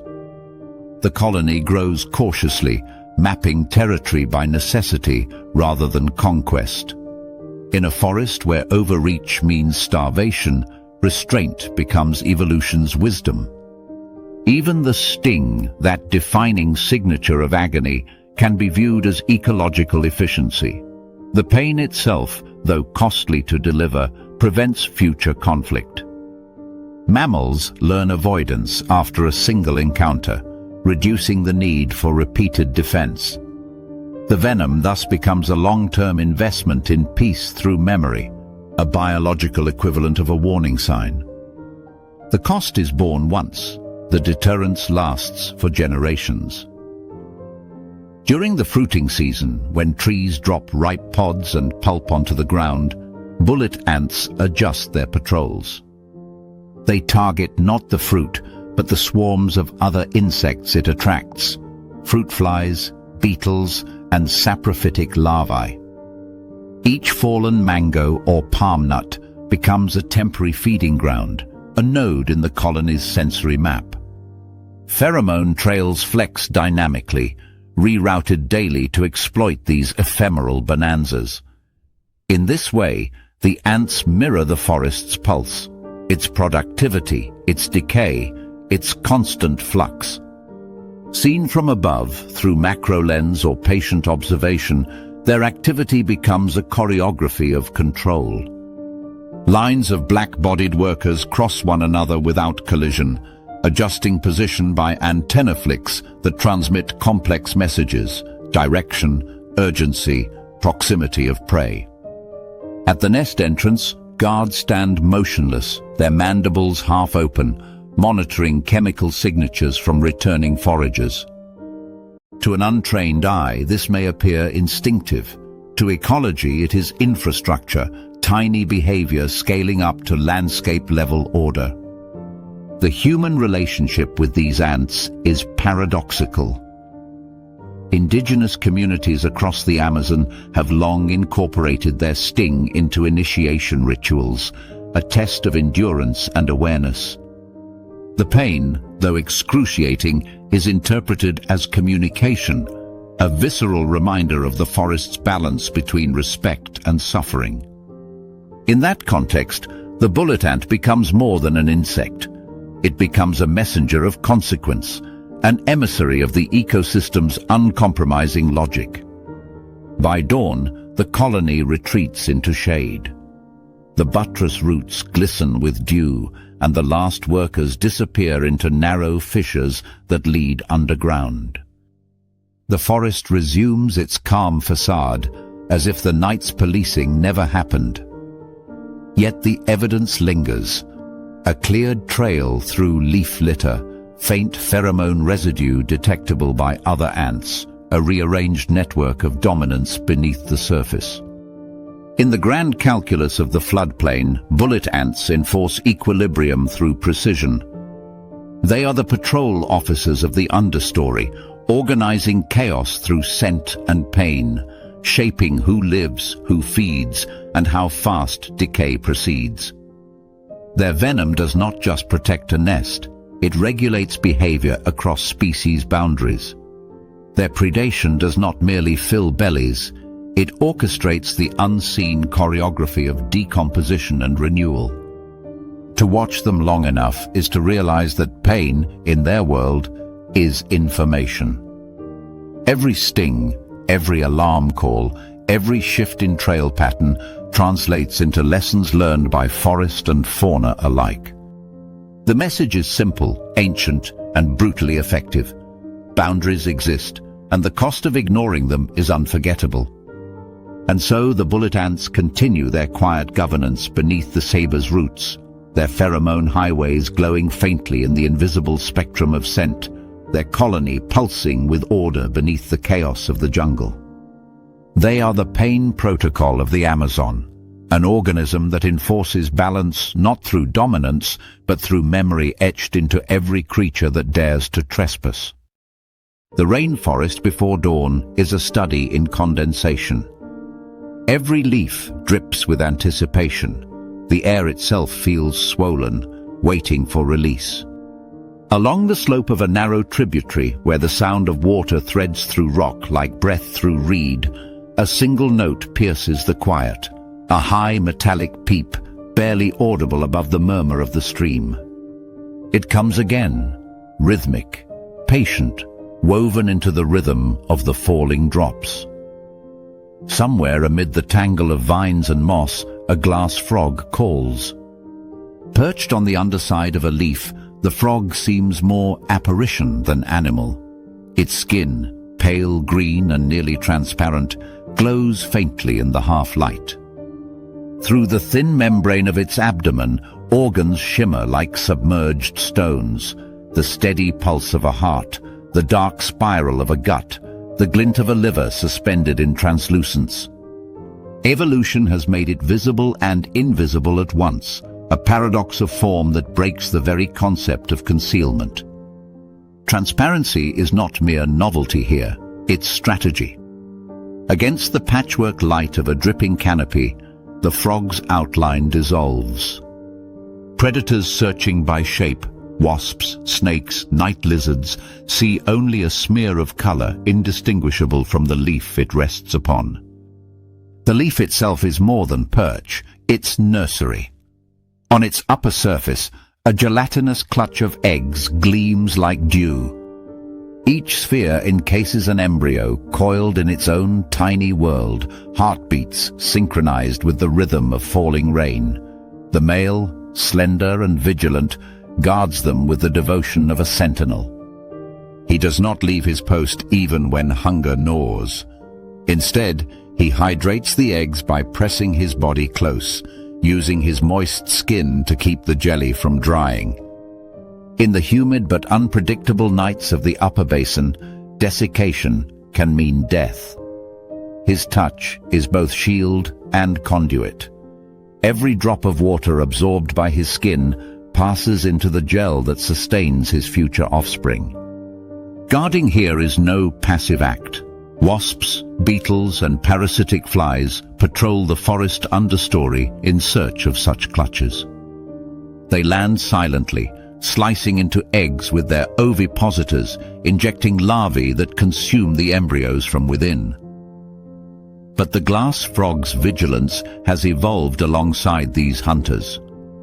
When a shadow crosses the leaf, the male lunges, kicking with sharp precision. His limbs, thin as twigs yet spring-loaded with muscle, strike out in bursts of controlled aggression. A successful defense sends the intruder tumbling into the stream below. The frog resumes position immediately, as though nothing has occurred, throat pulsing again with the next call. Beneath him, the water that will one day receive his tadpoles flows in silver ribbons. It is a modest current by daylight standards, but its chemical balance, oxygen levels, pH, particulate load, is everything. Glass frogs are among the rainforest's most sensitive inhabitants.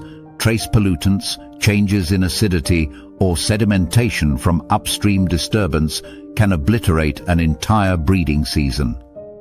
Their skin, designed for exchange, makes them barometers of environmental integrity. A healthy population signals clean water, intact vegetation, and stable flow. Their absence warns of imbalance long before human instruments detect it. The frog does not read weather forecasts. It is one.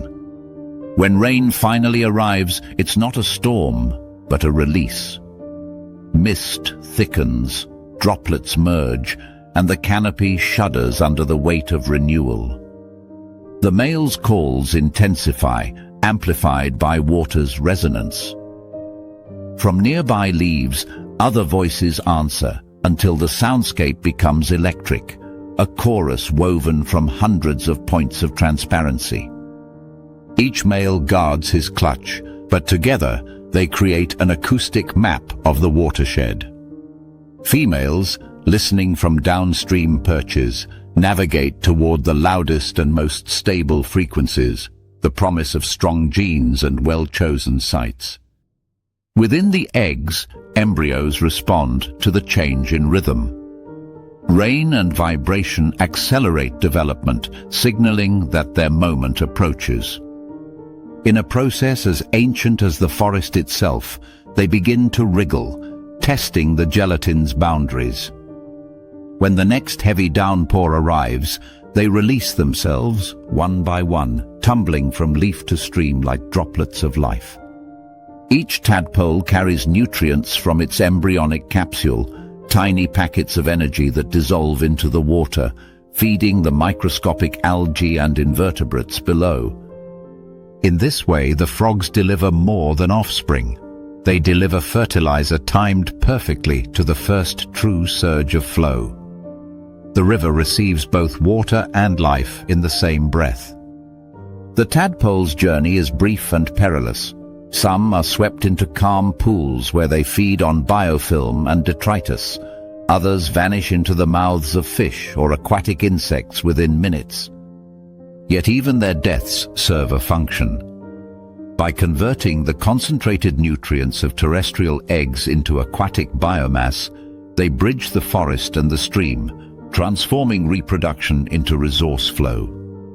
Ecologists call this cross-boundary subsidy, but within the living system, it's simply continuity. Back on the leaf, the father remains. His skin now reflects the soft glow of the clearing sky, still damp from rain. He will guard the site for days, even after all tadpoles have departed. The empty gel remains rich in protein, attracting scavengers, flies, ants, beetles that feed upon it, dispersing traces of frog scent throughout the understory. This chemical signature marks successful breeding territory. Other males will soon investigate, establishing new courts nearby. The cycle extends not through individual survival, but through the replication of behavior written in scent and sound. By day, the glass frog retreats to the underside of another leaf, pressing its body flush against the surface to maintain hydration. The leaf's translucence amplifies its camouflage, the frog's veins merging visually with the plant's. The relationship borders on symbiosis, plant and animal coexisting in a shared play of light and shadow. Occasionally, a beam of sun pierces the canopy, illuminating the frog so perfectly that its bones glow faintly green, skeleton visible through living tissue. It is a reminder that transparency here is not fragility, but adaptation refined to invisibility. The stillness of the daylight hours belies the complexity of the ecosystem it protects. The frogs feeding on small insects curbs populations that might otherwise defoliate riparian vegetation, keeping the margins shaded and the water cool. Their eggs attract predators that, in turn, draw larger hunters, spiders, birds and snakes, linking trophic levels in miniature dramas staged on single leaves. When the rains grow erratic, the frogs adjust, breeding earlier, clutching smaller leaves, migrating incrementally upstream to cooler refuges. Every behavior is calibration, every movement a response to the pulse of water and air. Humans studying these frogs have learned to listen differently. In certain valleys, biologists record glass frog calls as proxies for hydrological stability. A decline in calling rate correlates with changes in canopy cover, pesticide drift, or altered river flow. Where frogs vanish, streams often follow, silted, oxygen-depleted, or deforested. In this way, Hyalinoba tracheum and its kin become not just species but sensors, their lives woven into the feedback loops that sustain the rainforest. As night descends again, the forest returns to liquidity. Everything drips, glows, or breathes water. The frog resumes his vigil, calling into the coolness, his translucent skin glistening with condensation. Moths pass like ghosts, wings brushing his head. Tiny flies attempt to land on the egg mass and are swiftly kicked away. A sudden flash of lightning silhouettes his leaf, revealing the fragile perfection of the scene, a living barometer measuring not pressure but persistence. Each note he produces is a data point in an ancient experiment, how long a body can remain open to the world without losing itself. The glass frog's transparency is not a metaphor, it's physiology, ecology, and philosophy at once. To be transparent in the rainforest is to surrender to it completely, to let light and water pass through you and trust that what remains will be enough to continue. By the time dawn returns, the river will carry his offspring downstream, through corridors of mist and root. Some will survive to metamorphose, to crawl ashore months later on quiet nights and repeat the same ritual: call, guard, hydrate, release. Others will vanish into the mouths of fish or the silt of memory. But their role, nutrient, signal, sentinel, will continue regardless. The forest listens to them in ways we cannot fully perceive. Each clutch of eggs, each tremor of translucent skin tells the same story. Rain is coming, water is clean, life endures. The glass frog does not predict the future, it participates in its arrival. In its heart, visible even through its own skin, the rhythm of the river beats, steady and small, measuring time not in seasons or storms, but in the soft percussion of drops on leaves. The air along the river's edge is heavy with reflected heat. Morning mist lifts like smoke from the still backwater, unveiling a mirror that stretches between buttress roots and ferns. In that instant of calm, a disturbance fractures the reflection, a spray of droplets, a blur of green, and the impossible sight of a creature sprinting on top of the water. The basilisk lizard, Basiliscus basiliscus, performs its daily miracle, the act of running where others would sink. The locals call it the Jesus lizard, a name born of astonishment, but to the forest it is neither legend nor joke. This reptile's defiance of gravity is not divine, it is mechanical, perfected through evolutionary patience. Each stride across the water is an equation of physics solved in muscle and motion. The lizard's hind feet, large and fringed with scales, slap the surface with precise force, trapping pockets of air beneath them before lifting again. The toes spread at impact, creating a platform of resistance, then fold inward as the leg retracts, minimizing drag. In slow motion, each step becomes a sequence of slap, stroke, and pull, a fluid dance that allows a body no heavier than a handful of leaves to cross liquid-like land. The key lies in speed and structure. A juvenile basilisk can take nearly 20 steps per second, its legs spinning in a blur that hurls water sideways in shining arcs. Adults, heavier and slower, often fail after a few meters, breaking through the surface into a thrashing swim. Yet they too began as surface runners, perfecting the art in youth when predators were many and hesitation meant death. For the young, speed is salvation. For the grown, energy conservation dictates a slower life, one that trades spectacle for endurance. The basilisk's riverine world is full of ambushes, Snakes lie coiled in reeds, caimans drift under logs, herons stalk the shallows with surgical patience. At the first vibration of threat, the lizard bolts, head forward, tail balancing, feet drumming a staccato rhythm. What to the observer appears miraculous is, to the basilisk, routine escape behavior honed by millennia. When the run ends, it vanishes into dense vegetation or clings vertically to a tree trunk, skin color shifting subtly to match bark and shadow.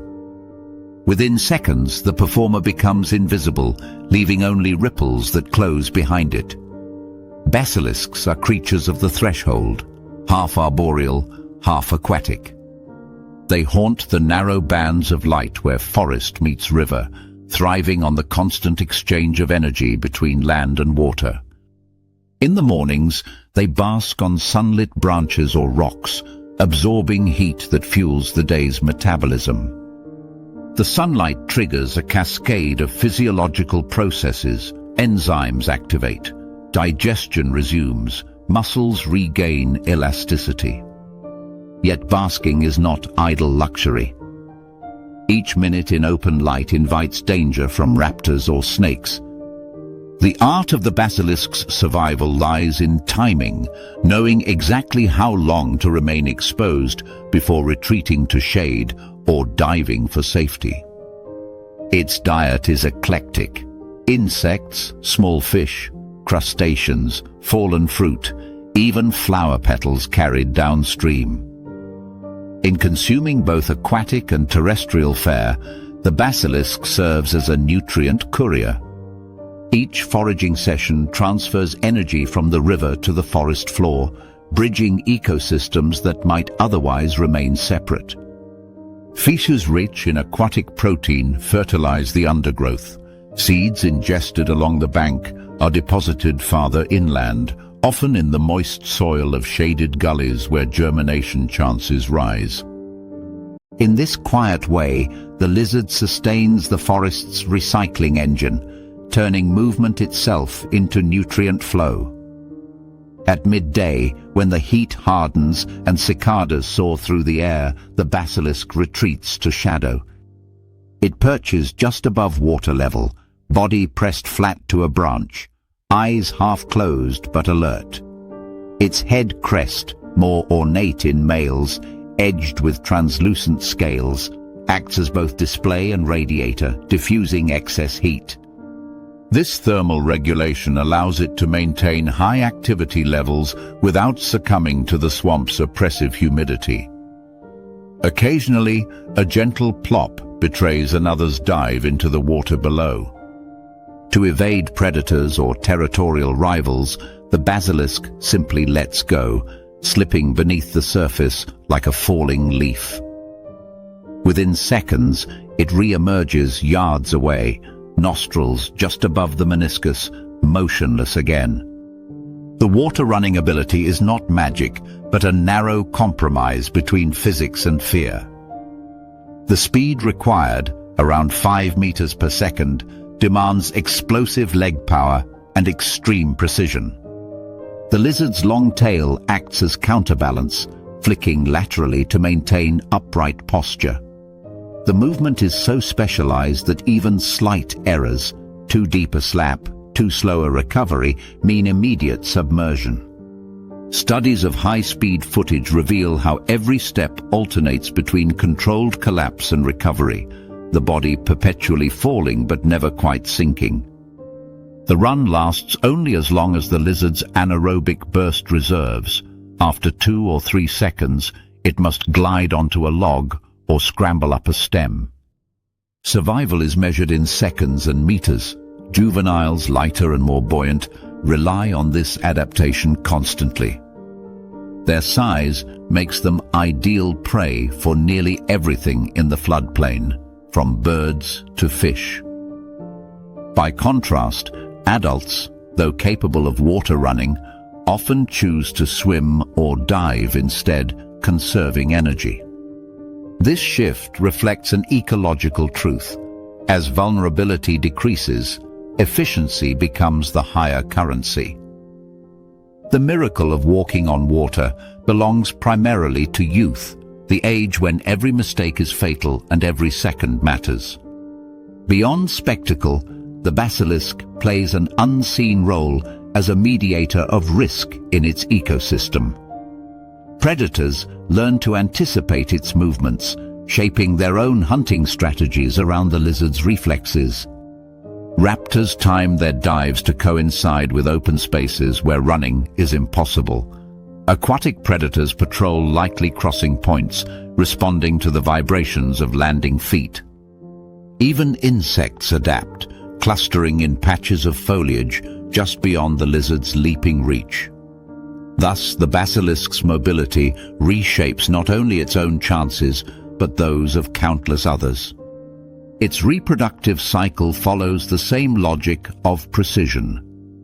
Females lay eggs in shallow burrows dug into soft riverbank soil, choosing sites that balance warmth, humidity, and concealment. The sun incubates the clutch, while the proximity to water ensures that hatchlings emerge near escape routes. When the young first appear, miniature replicas of their parents, they sprint instinctively toward the nearest glimmer of water. Within hours of hatching, they can run across it, the surface tension holding their weight like glass. For them, learning is unnecessary. The blueprint of flight is already written in muscle and nerve. Predation among juveniles is high. Only a fraction survive their first weeks. But each survivor contributes disproportionately to the ecosystem's balance. Basilisks occupy a middle tier in the food web. Predators of insects and small fish, prey for snakes, birds, and mammals. Their position channels nutrients upward and downward simultaneously. A basilisk consumed by a heron transfers terrestrial protein back into aquatic cycles through guano. One eaten by a snake returns it to the soil. Through such exchanges, the energy that began as sunlight on a river surface diffuses through the forest in endless permutations. Even in death, the lizard fulfills its role. Carcasses washed into streams decompose into microbial fuel. Bones carried by current become calcium for freshwater snails. The body that once defied water eventually rejoins it, its energy repurposed for the next wave of life. In the quiet of late afternoon, the river becomes mirror again. The surface, once broken by leaps and ripples, smooths into glass. A basilisk crouches at the margin, eyes fixed on the opposite bank. Somewhere behind it, a rustle, the faint brush of feathers. Instantly, it bolts forward, legs striking water with machine precision.